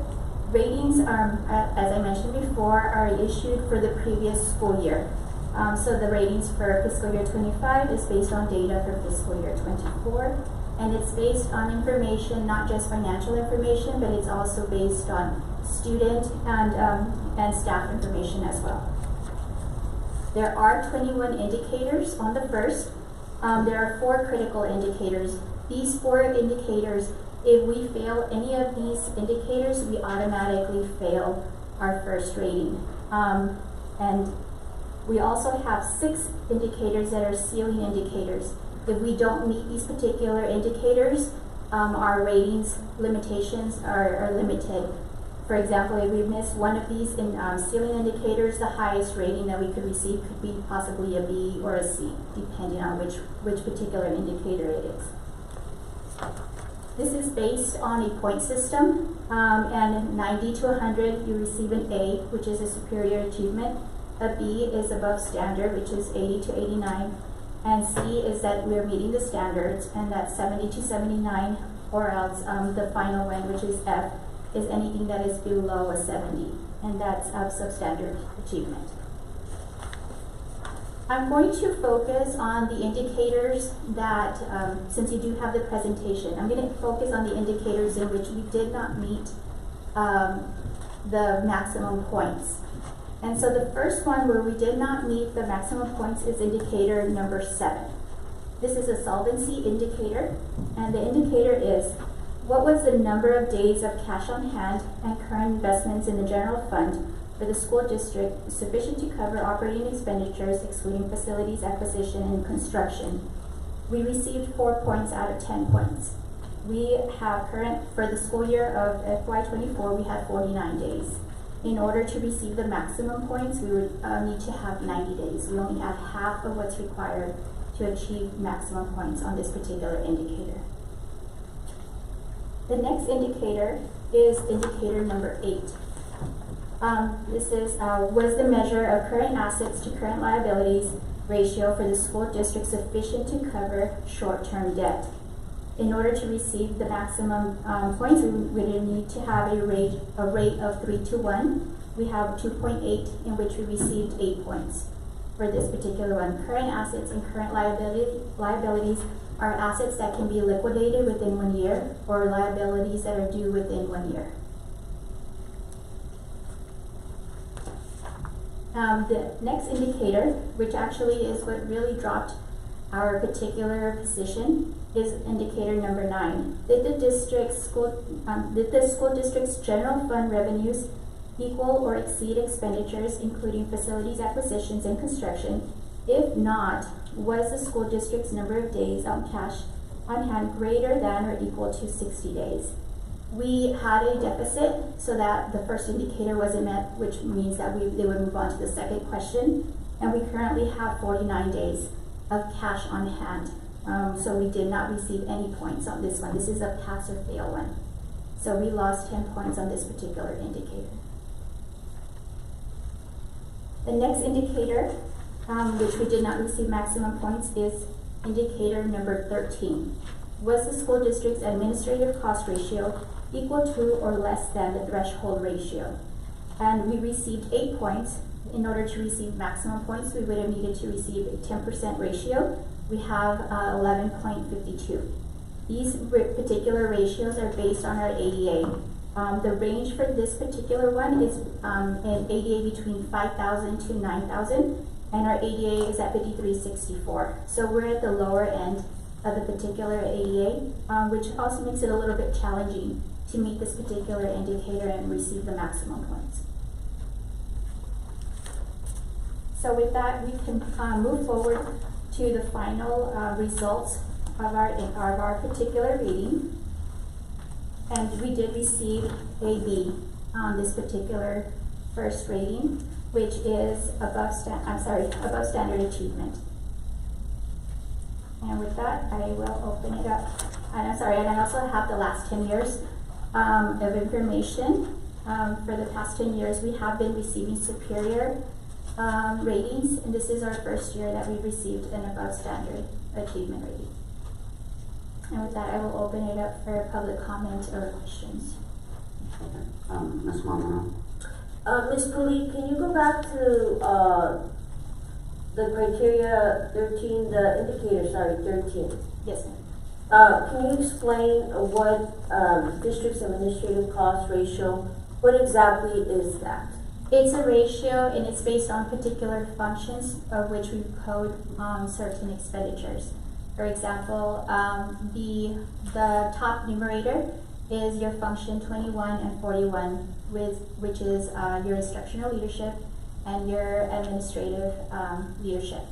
And that's where those particular numbers come from. And then it's divided by curriculum or instructional functions, which is function 11, which is instruction, function 12, which is library and instructional materials, 13, professional development and curriculum writing, and 31, which is guidance services. And that's how that is generated. So basically, because we did not meet the threshold ratio, our administrative costs in this area, which you just explained, were above, correct? We needed to be below 10%? Correct, at 10% to receive maximum points. So we received 8 out of the 10 points. Because we were at 11.52. Correct. And when I asked you this question yesterday, you talked about the different functions that are involved. So I just wanted to make sure that the rest of my colleagues are on the same page for this one. Yeah, and it's important to note that certain functions are coded to this general administration, such as legal cost, audit fees, things that we're required to pay for, but they're just coded to function 41, for example. For example, the closing costs, we sold some property. That particular cost, any closing cost from that sales goes to function 41. So it's not necessarily like things that we can predict sometimes, depending on what's happening for the school year. That's what I wanted you to break it down into, like legal costs and closing costs.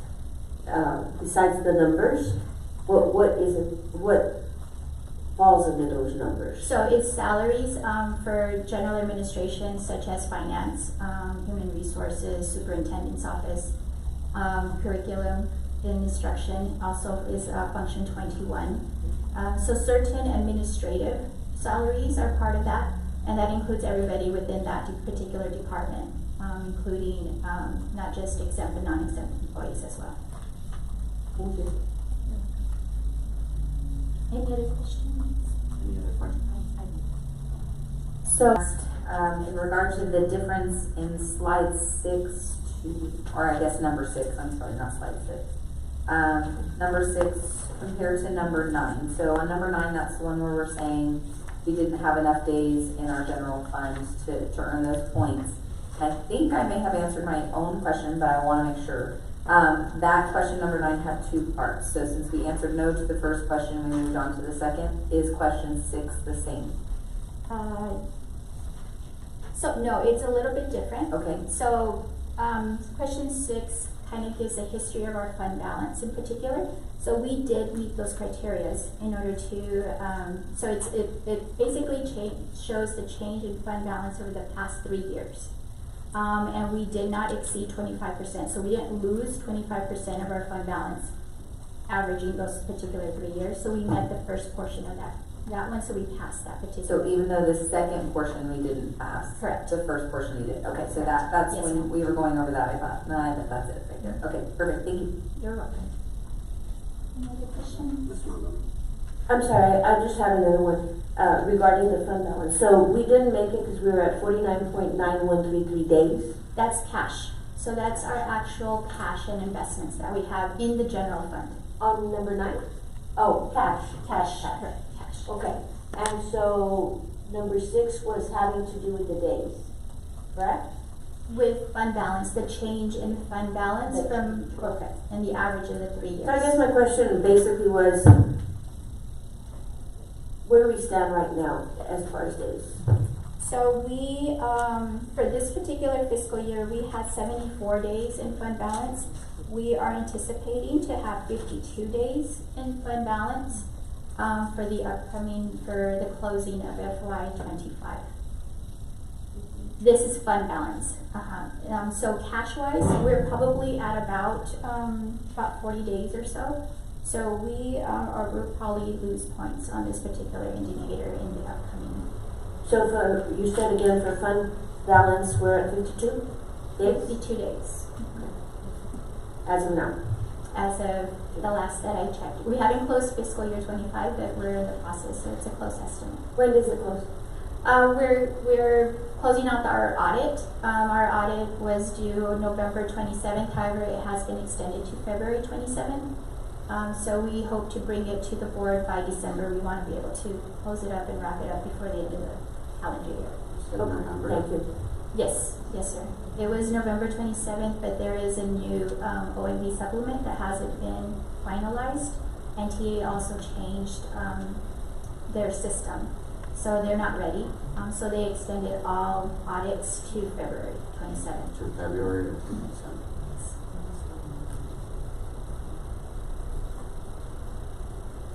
Any other questions? I have a question for our Chairman Superintendent. Do you think we can improve? Obviously, we've been performing very highly in the past. I know we have some issues. Looking here, obviously, we lost some points. Do you see that there's a possibility that we can improve this coming year? What do we need to do so, and how can we help you? So, to be honest, with this particular presentation, this is the first time I've dug my feet into it and working with Ms. Pooley, and I have questions myself. Her and I are going to meet to discuss some of these items. I do know, however, we are holding steady with our enrollment. We're above projection, and our ADA right now is really strong. When I mean strong, we're above 95%, and so that's going to be income coming in as we close out this week. And I understand that. The issue here is that we have 13 items, 14, 16. We lost a point, 18, 20, and there's too many of them. I know you took the helm just recently. How do we improve it? I think that's something that we, as a board, need to get involved in. And I think some of these, from what I'm understanding correctly, is not in our control. Some of them are just based on the formula that we can't control. And so really diving deep into those that we can control and working to meet some of those. And so some of this is really the result of our operations. We've been operating at a deficit for 2-3 years now, and that's really, we're now showing the effects of that. we've consumed our fund balance, we're consuming our cash. We don't have those resources available, and it's reflecting on our financial condition. Ms. Pauline, correct me if I'm wrong, but when we look at a deficit, we're looking at 6-7 points, correct?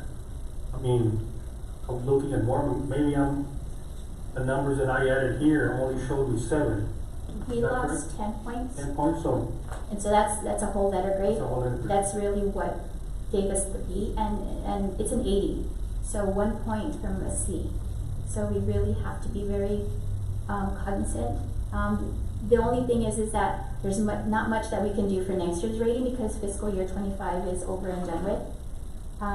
But we need to make sure that we plan for the upcoming school year of FY27 so that we can start rebuilding our fund balance, making sure that we adopt even a surplus budget possibly to help us to build that fund balance. You're welcome. Any other questions? Any other questions? I mean, and just to be vigilant, I mean, the fact that we were able to balance our budget because we sold land, and yet we're continuing to add positions and not look at how we really streamline, especially with the legislator giving what they gave. We have a lot of tough decisions that you all have to recognize to get there. Sure. So comment. We just went through 2 RIFs, but we're adding positions? There's some departing, or what was it, one of the, But those were special ones, they're not giving the general. Okay, so the ones that we just discussed last month that are hitting the generals, and I think Mr. Armando, Mr. Rodriguez mentioned it, that this can't be a continuing pattern for us to do this. I mean, I understand that police officers are needed, I understand, but for the time being, we gotta tighten that belt and do with what we have. You know, from my understanding, for all departments, quite frankly. well, from my understanding, correct me if I'm wrong, but there were other positions that you still held back. We did. So I don't see how that's going to be sustainable. The way you say that's right. Okay. I guess that will take us to public. If there's anybody in the public wishing to speak on, not closing it. Discussion. And that will take us to the next item. Item 6B, discussion on possible action regarding district's compliance, 5B, discussion on possible action on approval of the Canutillo ISD's financial integrity rating system of Texas. First, presenter Christy Poole. And now we just ask for your approval of our particular. Is there a motion to approve? So moved. Is there a second? Second. I have a motion and a second. Adrian, can you put forth? Ms. Barnes? Yes. Ms. Borrego? Yes. Ms. Maldonado? Yes. Mr. Martinez? Yes. Mrs. Ortega? Yes. Mr. Rodriguez? Yes. Mrs. Zuniga? Yes. All in favor, motion passes. I'll take us to the next item. Item number 6, Board of Trustees business. Item 6A, discussion on possible action regarding the allocation of a percentage from property sales proceeds to a fund for the future bills. Presenter, Trustee Carolina Ortega. Ms. Pauline, if we could have you for your expertise, and Dr. Rico also as well. Please, thank you.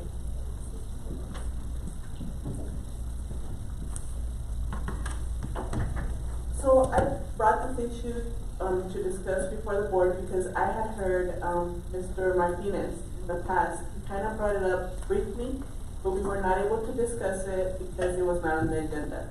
So I said I would like to put it on the agenda because it sounds like a great idea, but of course we would like your feedback as well.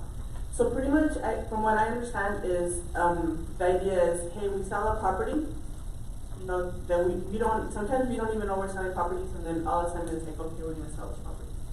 So then if we're going to sell a property, why couldn't we develop a fund to save some of that money for future bills?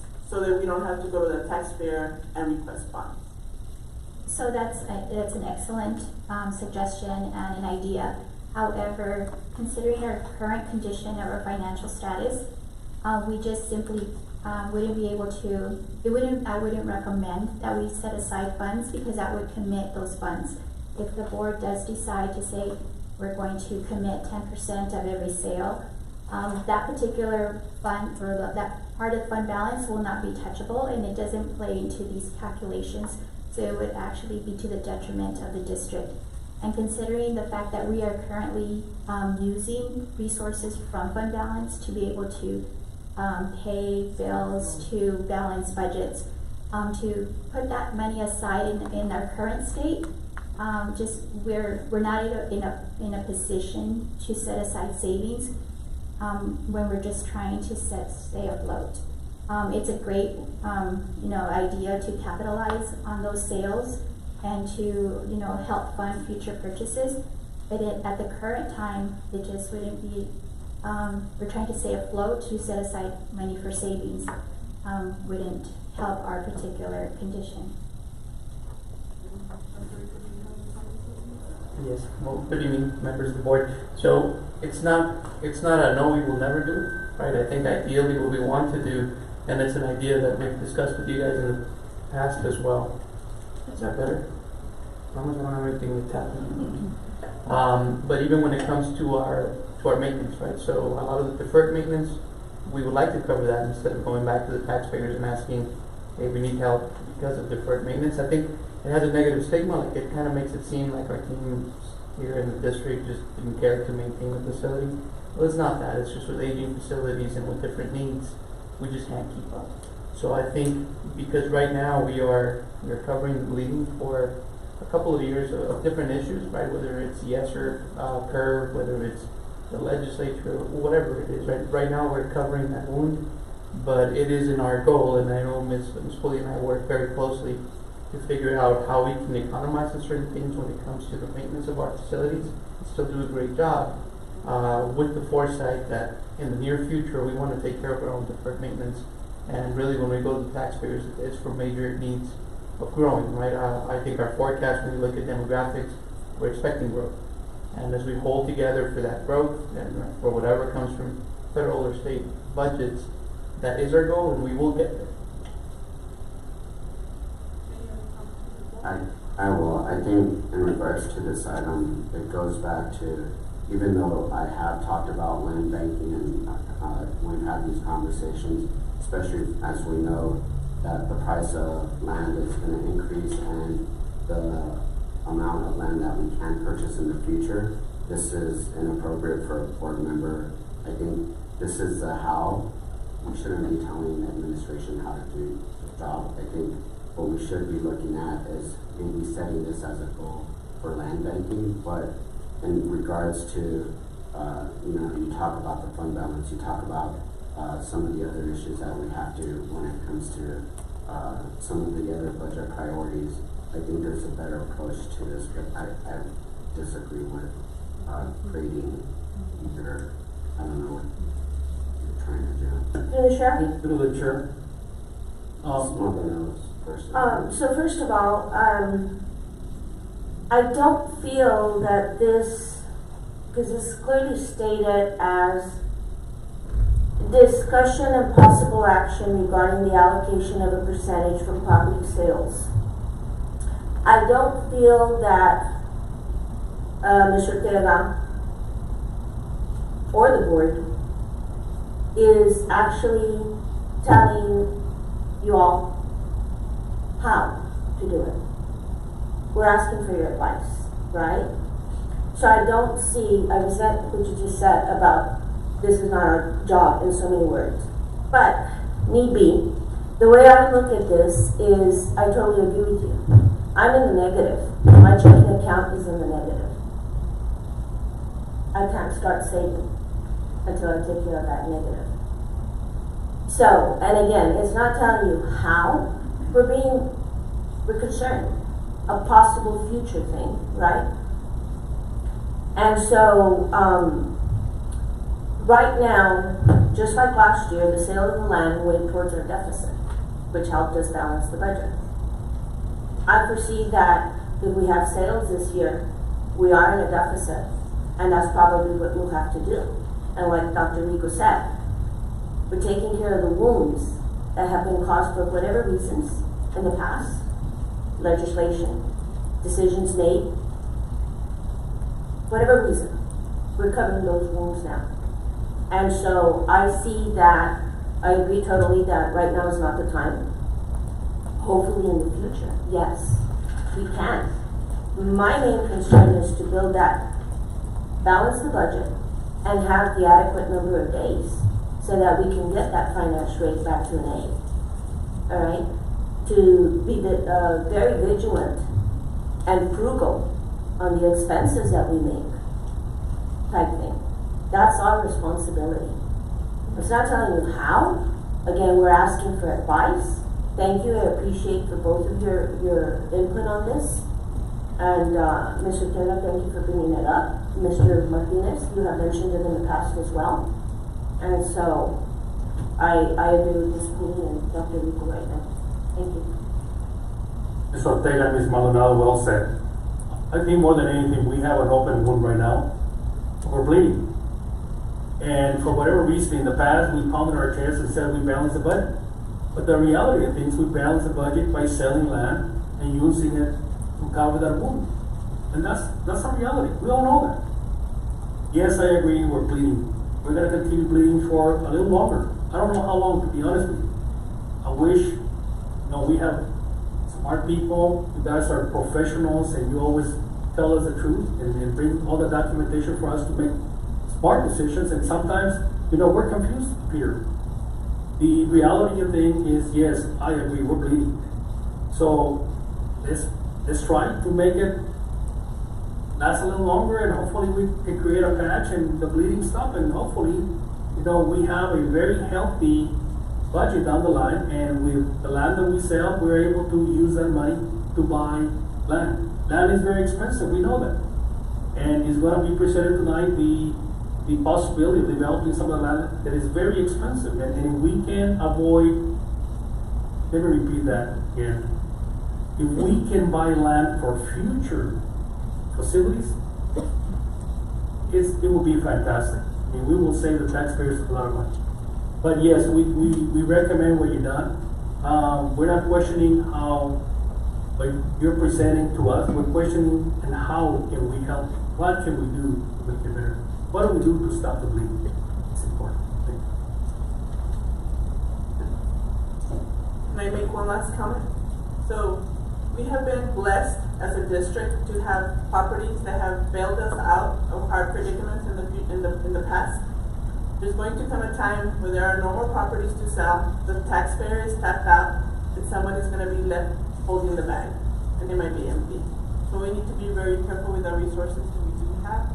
We need to be very careful with the money that does come in, use it appropriately so that we do have money for future boards that always be up here trying to make hard decisions. And I agree with the last statement you read. And what I talked about of land banking, we've had this conversation before. I do believe that we need to look at how we could land bank, and not only for future purposes, but figure out, especially in areas where it's being developed and then we can, and then it's going to be extremely more costly, as we know. But the item clearly states we're asking administration to allocate a percentage of property sales to proceed with funds for future bills. And that goes clearly into how we're telling the administration to do their job, which I don't think we should. I think we need to focus on the budget. We're going to have a lot of serious conversations in the next couple of months because there's no more revenue coming in. The only way we're going to get that is to increase the student ADA. And we're going to have to figure out, administration is going to have to tell us how they're going to board or whatever it's going to be, but we're going to have to balance that budget, making sure that we address our fund balance with what our policy states. So, thank you.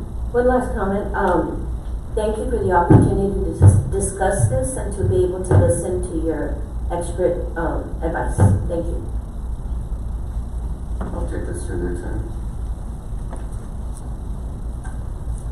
Item 5B, discussion on possible action regarding district compliance with Senate Bill 10. Presenter Dr. Jessica Arellano and Steve Blanco.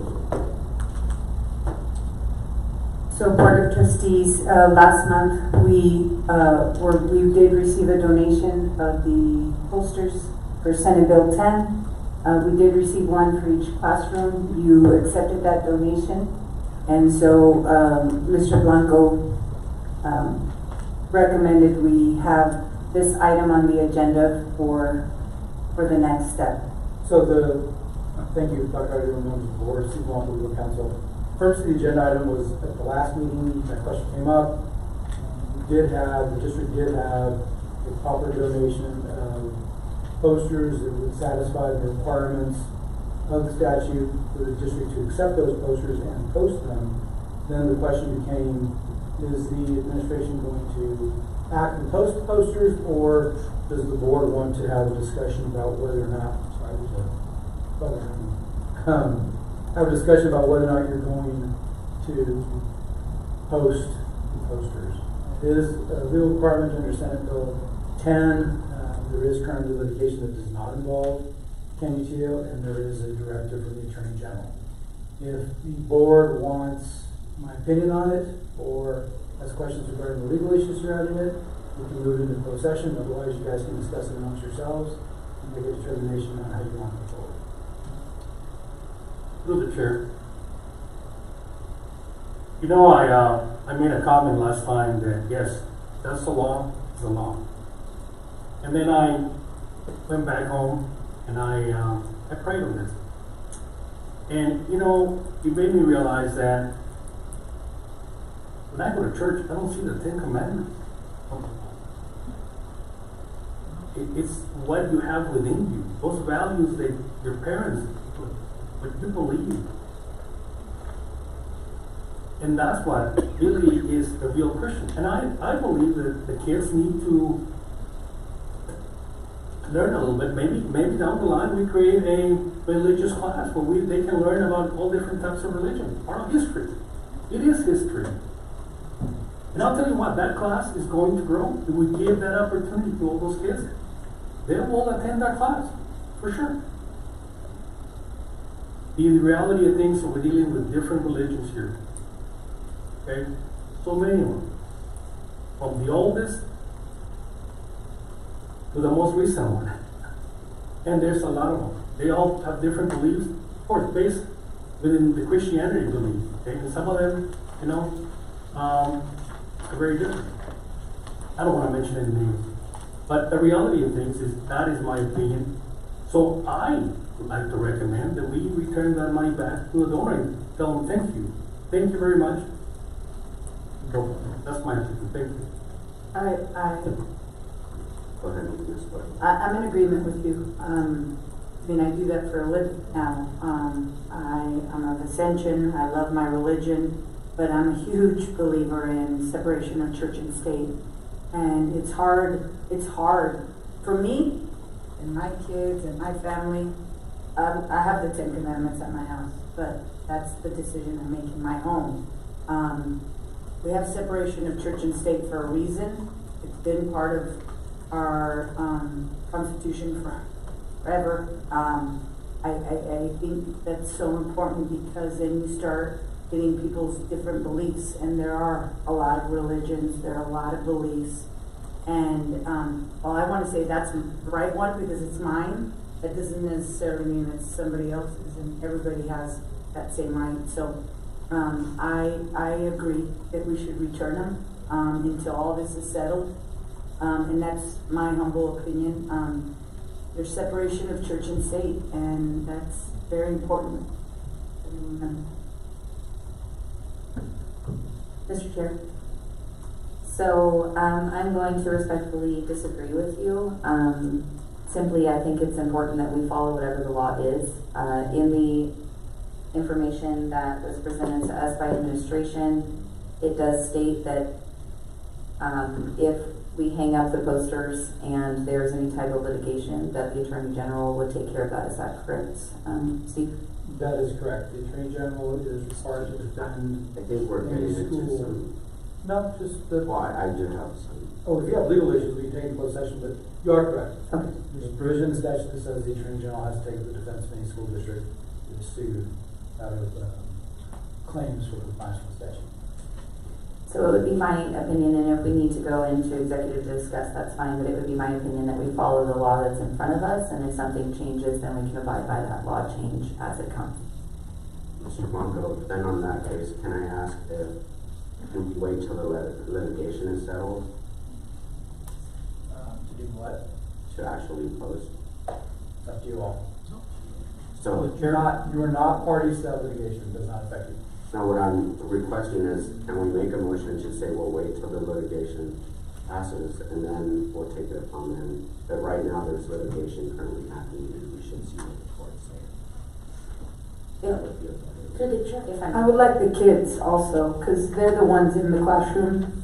If that would, when it's their turn, I would like to hear their opinion on it. They think way differently than we do. Let me go with Ms. Maldonado, and whoever wants to go first, just let me know. And then I have a statement. So, I understand Ms. Blanche saying that, if we post them and we get sued by anybody, Attorney General is gonna take care of it? Well, the Attorney General is going to defend the case. You Okay. won't incur legal fees for it. I'm sorry? You won't incur legal fees for the defense. Okay, but, how many times, well, the state has promised certain things and haven't come through. So, until I see that happen, I won't believe it. I agree with Ms. Borrego and I agree with Mr. Martinez. I'm a Catholic, devoted Catholic. I believe in the 10 Commandments. I believe in Veracruces. I believe in everything. And I honor and I go to church and I pray. However, I do know that there are a lot of people that are not, do not follow my religion. And you know what? That's okay. That's their right. That's their right. I'm not going to put them down for not being the same religion as me. However, I do believe that we have to separate state and church. That Ms. Borrego stated it clearly. That does not mean that it's making me less of a Catholic, because I'm saying I'm not in agreement with this. You know, I think that it's going to open up a whole new can of worms. To be honest with you, I foresee even families leaving if we do it for their own religious purposes, because we posted it. And so I don't want to go there. Everybody is entitled to practice their religion at home, at their church, wherever. But school, I think, has to be separated from that. And that's my take. Whether we wait for legislation, to see the litigation and see what the outcome is, my feelings are still going to be the same. Mr. Chair? The students are. Thank you. So, as a student, I do really want to emphasize the point that the majority of the students at Northwest don't exactly see the point of this in our classroom. We don't exactly agree with it going in our classroom, because at the end of the day, it's not going to affect us. It's not going to be beneficial to our learning. Unless, of course, like Mr. Martinez said, it was a separate class for all religions, because it's not exactly right we treat one religion more than another. Like, we do believe that, of course, there's a separation of church and state when you keep that separation. But in the classroom, we don't really feel like the 10 Commandments belong there. Well, yes, some of them are woven into our laws. It's not something that we should see every single day in the classroom. What about those kids who don't believe in God, or those kids who don't have the same religion as us? That's not exactly something that they want to see in their classroom. We need to be mindful of the students and how it looks. Yeah, just pretty much, it doesn't belong in the classroom. While I do disagree that the commandments should be posted in the classroom, the way I look at it is the law is the law. And knowing students, especially at County High School, seeing the 10 Commandments on the wall isn't going to change anything in the way that they think about their religion. And I think the only people you're going to have problems for is the parents. But knowing the students, I don't think that they'll care if the commandments are on the wall. So looking, like, if it's going to give us problems legally, I would just put them up, and I really don't think that'll be a problem with the students. Mr. Chair? I have. Oh, I'm sorry, go ahead. So, it's a slippery slope, right? But I'm just gonna mention that El Paso is a Christian city. The majority of the people that live in El Paso are either Catholic or Christian or Protestant or something that derives from the Ten Commandments, the majority. So therefore, stating that, I'm gonna say that, I'm gonna read out the Christian holidays that are even our schools celebrates, including Dia de los Muertos, which is coming up on November 1st. I know many schools that have altars set up for that day, okay? I know many schools that celebrate Christmas. I know many schools that celebrate St. Valentine's Day, which is Christian. It comes from a Christian, derives from Christianity. Not to mention St. Patrick's Day. Not to mention Easter. So if we say no to the Ten Commandments, then we say no to Christianity, and I'm not going to do that. I stand behind my beliefs, and knowing that that we will not be offending many people of the population. And that we're not forcing the kids to go up and read them. There's not going to be any dialogue. They're just going to be posted on the wall.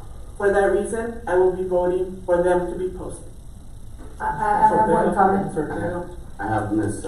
Barnes and then Ms. Borrego and then Mr. Martinez. But I do have a question in regards to the wording if we were not to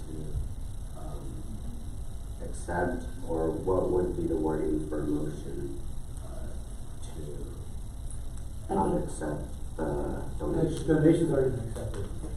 Then the posting of them. You would just move that to posting. Okay. Go ahead, Ms. Barnes. So based on the Attorney General's opinion, it states the school districts that were affected by the injunction, and it clearly states all other ISDs must abide by the law once it takes effect on September 1st, 2025.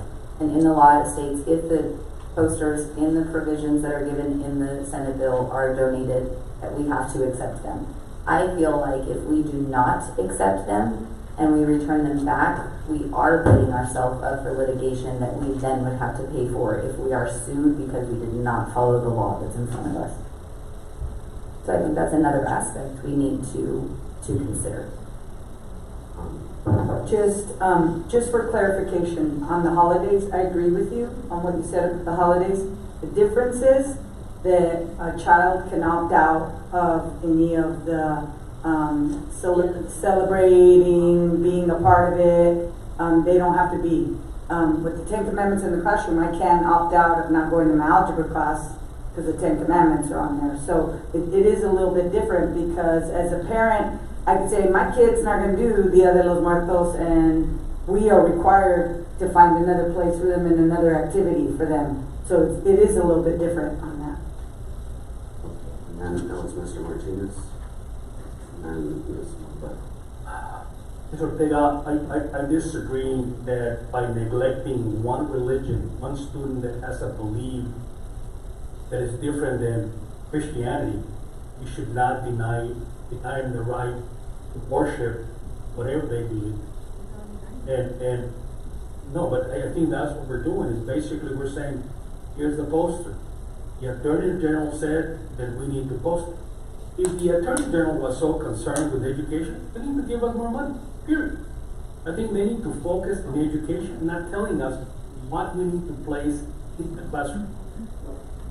Sir, can I just answer him? Ms. Maldonado's next, and then you can go. So I'm a little confused, Mr. Blanco, because we were told that we didn't have to post them. Under our last discussion, we were waiting to see. So now if the law clearly states that we have to post them? The law says that if you receive a proper donation in the format, size, font, and the method in which it's donated in the frame, you are required to accept it, and you are required by law to post it. The question is, are you going to comply or not? The other thing too is what Ms. Barnes is saying is an AG's opinion in regards to the lawsuit. That's so the Attorney General issued an opinion saying that there are only a limited number of school districts, and he named them Alamo Heights, Northeast, Austin, Cypress, Fairbanks, Blackland, Lake Travis, Fort Bend, Houston, Dripping Springs, Plano, and Northside were sued in 2 different actions in federal court, alleging equal protection, violation of church and state, and injunctions were issued. So school districts saying we cannot post the Ten Commandments. Until we resolve the legal issues, we shall not post them. Question then became, are other school districts going to rely on those orders from those courts and say, well, we don't have to post them either? The answer to that question is no. You're not parties to that lawsuit. None of the other school districts, the ones I named, are affected or subject to that order. So Attorney General came out and issued an opinion and said, you're not one of those school districts, the law is the law, and he's directing school districts to comply with the law. That's his position. If I may, Mr. Chair. Was that it, Ms. Movement? Yeah. You're next, yes, and then Ms. White. Can I, Yeah, go ahead. So there's a religion, the Jehovah's Witnesses. They don't believe in acknowledging the flag. Yet the flag is in every classroom that we have. And they do the Pledge of Allegiance knowing that it offends the Jehovah's Witnesses. If they stand up and do the Pledge of Allegiance every morning, and those students, they don't have to. They don't have to, you're right. And that's the same thing that's going to happen when the Christian posters are posted. They don't have to go read them. Okay, they're going to be in the classroom, just like the flag is. But they do not have to get up and physically read them. And then just one more thing. I want to say that in the Supreme Court has the 10 Commandments. It's posted where they sit and talk, and they're displayed in a marble casing in Spanish, and they're there. So I just want to make everybody think about the precedent that we would be setting if we tell our students that we're not going to follow the law that's in front of us because we don't like it. I think there is a precedent behind that as well that can be very dangerous that we're setting for our students. So just another aspect, as Nathan mentioned, I don't think it's going to make a difference positively or negatively on the classes that are held there. As Ms. Ortega mentioned, there's not going to be a lesson on it. There's not going to be any type of discussion on it. The students can choose to read it or choose not to. And ultimately, then we are following by the law. If something changes, they can be easily taken down just as quick as they were put. So it's not a matter of not liking it, Ms. Barnes, it's just a matter of our beliefs. However, I really don't think that we need to go further into this discussion. If it's the law, it's the law.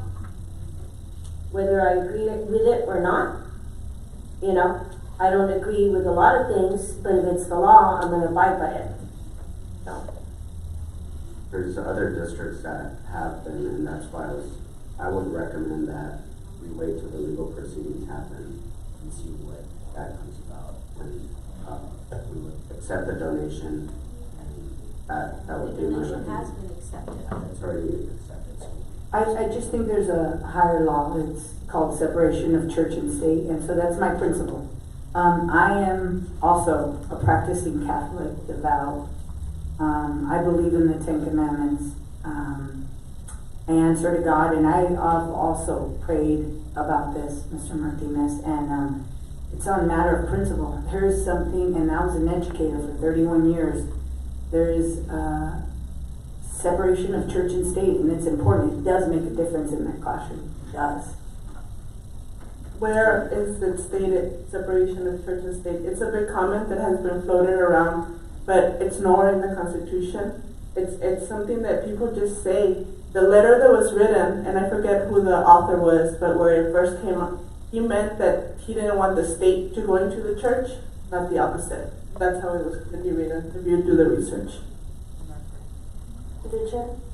So again, I make a motion if we have to that, the discussion is, you know, it's done. Whether we like it, Ms. Bodego, or not, my beliefs are going to be my beliefs. And I believe in the 10 Commandments.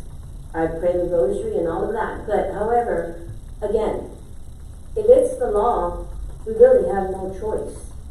You can vote no, you know, would.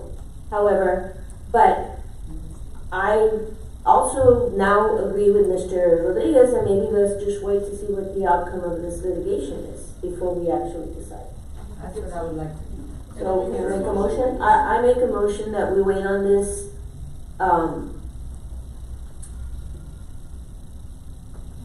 which one is it? That we wait on the posting, of the posters under Senate Bill 10 until the litigation that is currently, And pending is finalized resolved. or resolved. Is there a second? Second on motion. There's a motion and a second. Adrian, can you pull the board? Ms. Barnes? No. Ms. Borrego? Yes. Ms. Maldonado? Yes. Mr. Martinez? Yes. Mrs. Ortega? No. Mr. Rodriguez? Yes. Mrs. Zuniga? Yes. Motion passes. I'll take us to the next item. Item number 7, consent agenda voting. Is there a motion to approve the consent agenda? I so move to approve the consent agenda. Is there a second? A second. There's a motion and a second. Is there any discussion? Adrian, can you pull the board? Mr. President, who second the motion? Ms. Zuniga. Thank you. No, Ms. Barnes. Are we going to discuss some of these items on the consent agenda? Can we pull it? No, it's consent. I'd like to. There was a motion and a second to pull. Are you gonna wanna pull, because then we're gonna have to amend the motion in a second. I would like to pull the, number 3 and number 4. Okay. Did you, contact staff to pull the item? No, Or did- absolutely okay. Did not. So you're okay with not pulling? I would like to pull it, I would like to. Well, I think, I mean, Well, 'cause part of the we- reason you do that is so that call. way I call. we could get that back up before. Yeah. Mr. Martinez, to the chair. So remember I tried pulling last time? Sure. And I was told no because I did not contact the superintendent, interim superintendent. And so when we meet with the interim and the cabinet, that's when we discuss Yeah. this. So, if I was told no, then I'm gonna say no to you. But it's up to the chair, it's up to the president. At the end of the day, you can pull it, but there's a process in place so that way we could be more efficient before the meeting. So, I will follow that to the law next time. okay, so okay with following it. So there's a motion and a second. Adrian, can you pull the board? There's a motion and a second to approve the consent agenda as presented. Mr. Martinez wants to pull items, you need to withdraw the motion. He said that he's okay with not, Who made the motion to approve the consent agenda? It wasn't Mr. Martinez. No, it was, and it was seconded by Ms. Zuniga, and he's okay with not pulling the items because of the process that I we. thought you said you want to pull it. Mr. Martinez, do you wanna pull it? I would like to pull that Okay. from the agenda, correct? Pull yours. I'm not pulling it. I called and asked my questions. I followed the rules.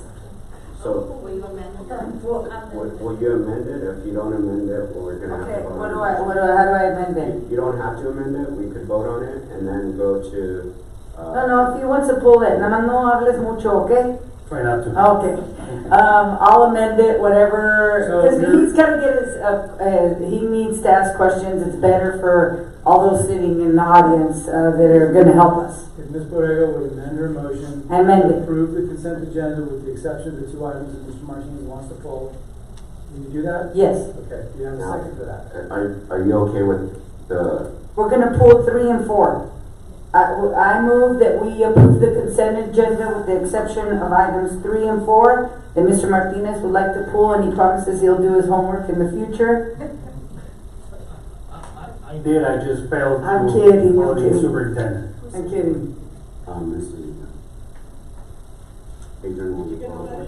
Ms. Zuniga, did you accept the amendment? Yes. Yes. Ms. Barnes? Yes. Ms. Borrego? Yes. Ms. Maldonado? Yes. Mr. Martinez? Yes. Mrs. Ortega? Yes. Mr. Rodriguez? Yes. Mrs. Zuniga? Yes. Motion passes. Plus, we always like to hear about from Mr. Presidio, right? Here he comes, Mr. Presidio. He wasn't here for the groundbreaking, so we need to give him a hard time. Item 7.3, approval of guaranteed maximum price number 1, GMP, for construction manager at Riggs CMAR Services for Earthwork and MEP at the new Alderete Middle School AMS RFQ 2025-02B from Baines General Contractors in the amount of $26,493,133.56. Mr. Martinez, questions? Mr. Ortiz, thank you for being here and for taking your time so late in the night. My concern, this is a large amount for the earthwork. What percent is this of the overall project, not more or less? So this is both earthwork and MEP. Okay. Yes. This is 32%. Can you tell me what is earthwork? Because it's earthwork, it's a big part of the construction for each facility. Yes. So it entails all the earthwork that it's going to take us to have the site build ready. What would you say the amount for this specific site? The first one for number 3, which is the Alderete.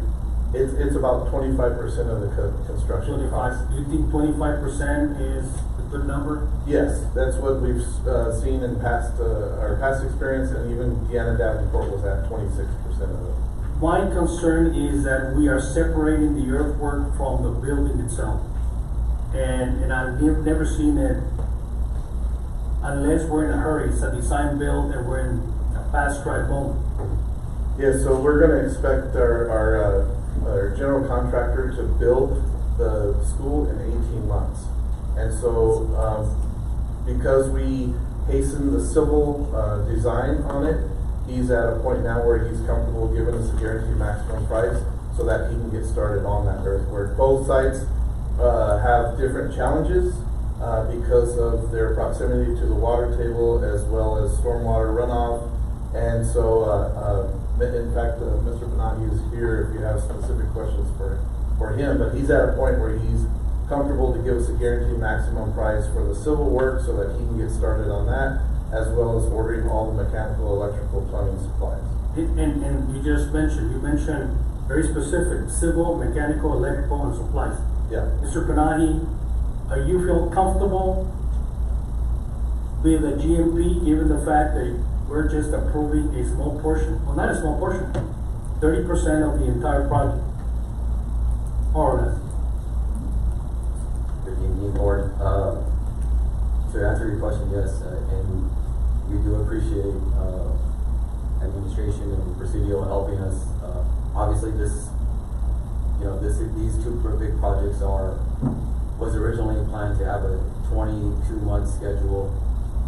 Right now, we are trying to fast track it to make sure that we're open for school year for the 27-28 school year. So obviously, we want to make sure that we are on track. This is why we're asking for the civil package to be done. We've done this on many projects where early packages are brought to the board to release as like a phase 1, phase 2.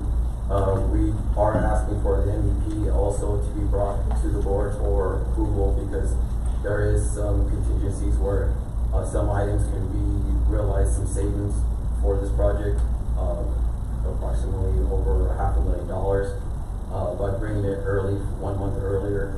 We are planning to bring out the rest of the GMP next month. We're currently bidding out the rest of the packages, so with that, we do feel comfortable with these two. MEP, Ms. Martinez, as you know, is the big bulk of the scope of work. What we subcontract out typically represents 30% of what we actually subcontract out. So we do feel this is necessary to make sure that we do push it out and to keep within track. And then we are ready, the plans are ready for us to start moving dirt. CMS, we've already demoed and cleared and grubbed, and we're at a point where we are ready to go ahead and start earthwork. Well, I really appreciate your words of confidence. It makes me feel a lot better simply because we're dealing on a big project. Yes, and sir. you being here assures me that we're going to have this project within budget. Also, Ernesto, thank you for your team. I like that you bringing this for us to speed up the project. I was hoping for the contractor, for Mr. Benahi to do this within a year, but he's already telling us it's going to be a year and a half. That's my only question for both projects. Specifically, I know that Canutillo Middle School has a lot of issues. Okay, and even the fact that it's a farmland, we're dealing with a lot of clay that is very difficult to deal with. You might end up with a bad foundation, and I don't know what you have right now. That's why I'd like to know a little more about the project. But please keep that in mind. Guarantee maximum price. Be within budget. Be several millions within budget, so that we will feel comfortable maybe utilizing that money in things that the school might need down the line. Please. Thank you. So you said now it's been from 22 or 24 months to 18? So on a normal middle school, it's about 24 months, Okay. two years to build. Right, because that's what we have been told for both of them, right? Right, we're asking them to build them in 18 months. Do you feel comfortable that we are going to get a state-of-the-art, absolute, perfect, stable, building schools that are going to be meet our needs and what the community has been sold on? Yes. In 18 months. Yes, ma'am. With your, it's a partnership. It's CMR, it's an open book approach, and it's a partnership. And we do feel that we, on time, on budget. That's the motto that has been picked up for quite a while on doing these types of projects in this ma'am. No shortcuts. Absolutely not. I have a comment. I'm taking your word. Yes, ma'am. I have a quick comment. And on budget is always good. On time is really good also, but if it's cutting corners, or not even cutting corners on purpose, but because you're trying to deliver a project on time, I would rather see it be late, but in great condition. And I bet my colleagues agree, because that's a lot of money we're investing. So know that you have our support in that, don't leave out, one of the wings or something. You have our support in that if you, and Mr. Presidio the same, you have our support. If there's a delay for some reason and it's not 5 years and we're gonna get yucky product, then it needs to go, and it needs to go a little longer. I know that we prefer something on budget, below budget, saving us millions of dollars, Mr. Martinez, I know. But if it's gonna take a little bit longer for what we want and it's good, then we're good with that. I think I speak for everybody when I say that. Well, we do appreciate it. I mean, and this is the first step of helping the project out, is by allowing us to get started sooner than later. Because both projects do have their challenges. You did pick a doozy on both sides. One with the water table, the other one we're kind of in a ravine, rocky material. So both have their challenges, I'm not gonna lie. So we'll be playing with dirt for a while. So we do appreciate your consideration to getting it started sooner than later. And no pressure, but we all live in those neighborhoods, by the way. I drive by CMS every morning, so I have a lot of pressure on myself. All right, no pressure or anything. Ms. Borrego, one point of order. You just told the contractor if it's okay if he's late. That's what you told him. Is that not a good thing? No, that's not a good thing. Well, I'd rather have quality over quantity. It's like making a donut. Does it take longer to make a donut? I mean, they make donuts all day long. Well, check it out, guys. Just make sure it's on budget, under budget, save him some millions, he'll be happy. If it's a day or two or a month late. Thank you. Are you okay with making a motion for both of them, or did you want to hear this one for the other? I'm okay with both of them. I know there's some questions. I do have one question. So CMS is actually under the budget for AMS, and that confuses me a little bit because I feel like we've heard more concerns with preparing the CMS land than we have the AMS land. Am I wrong there? Well, I think one of the major factors is on the AMS land is we're gonna have to do underground stormwater runoff.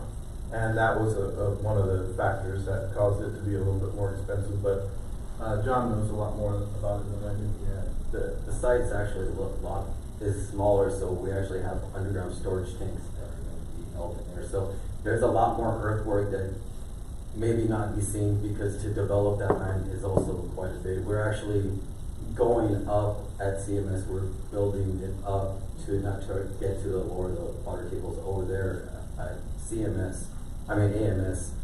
There's a lot of dirt that's got to be hauled out. You know, the previous developer didn't do any favors and kind of dumped some dirt down. So a lot of dirt has to go down, and to make the site balance, it's going to be quite a bit of challenge. AMS as well. I know CMS has the water tables, but there's a lot of challenges on AMS as well. So it's slightly, but I can tell you that the way that the bids are looking, they're going to be pretty much in close proximity to each other and under budget. So. Perfect, thank you. And then just for a little tidbit, when we met with Dr. Ariano, we had mentioned some of those things about the trees and all the other stuff that was there at CMS. So just to remind you of those things so that you can talk with him to make sure that we're doing what we can with those. So. One more comment, Chair. You have a lot of parts of this for these two middle schools. Let's give most of the local contractors an opportunity to bid this project, please. I know that sometimes it's very difficult to work with, and I understand that. And it's up to you at the end of the day when you put all those numbers together. But give them an opportunity, and if they're not the best value for the district, then go to the second one, okay, or the third one. But I think it's right to give, especially the people that live within the district, you know, they're a big project, an opportunity to hopefully bid this project so that their families can benefit. Thank you. Is there a motion? I move that we, what are the numbers? 3 and 4. That we approve items 3 and 4 I second. on the consent agenda. I second that There's a motion. motion and a second. Adrian, can you pull the board? Ms. Barnes? Yes. Ms. Borrego? Yes. Ms. Maldonado? Yes. Mr. Martinez? Yes. Mrs. Ortega? Yes. Mr. Rodriguez? Yes. Mrs. Zuniga? Yes. Motion passes. Item number 8, executive session. To consult with attorney intersections 551.071, 551.072, 551.074, and 551.076 of the Texas Government Code. 8A, discussion regarding the potential sale of district-owned property, including property located at 7311 Coastal Road, Canapillo, Texas 78835, to El Paso County, and other potential sites. 8B, receive and discuss intrusion detection audit reports findings for district campus, presenter Chief Martinez. 8C, discussion regarding the recommendation of administration to terminate the probationary contract of our teacher at Jose Damian Elementary for the job abandonment without good cause, and issue appropriate notices to inspect. Presenter Martha Carrasco. Item 8D, discussion regarding the statutes and possible litigation on the matter of Whedon versus Canapillo LLC cost number 2024 BCB 2484. Presenter Steve Blanco. Time is 8:59 p.m.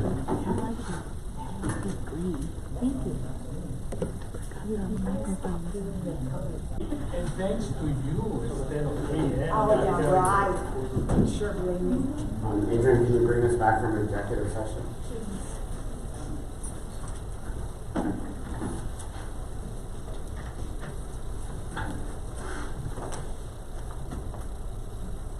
Time is 10:03 p.m. Item number 9, new business.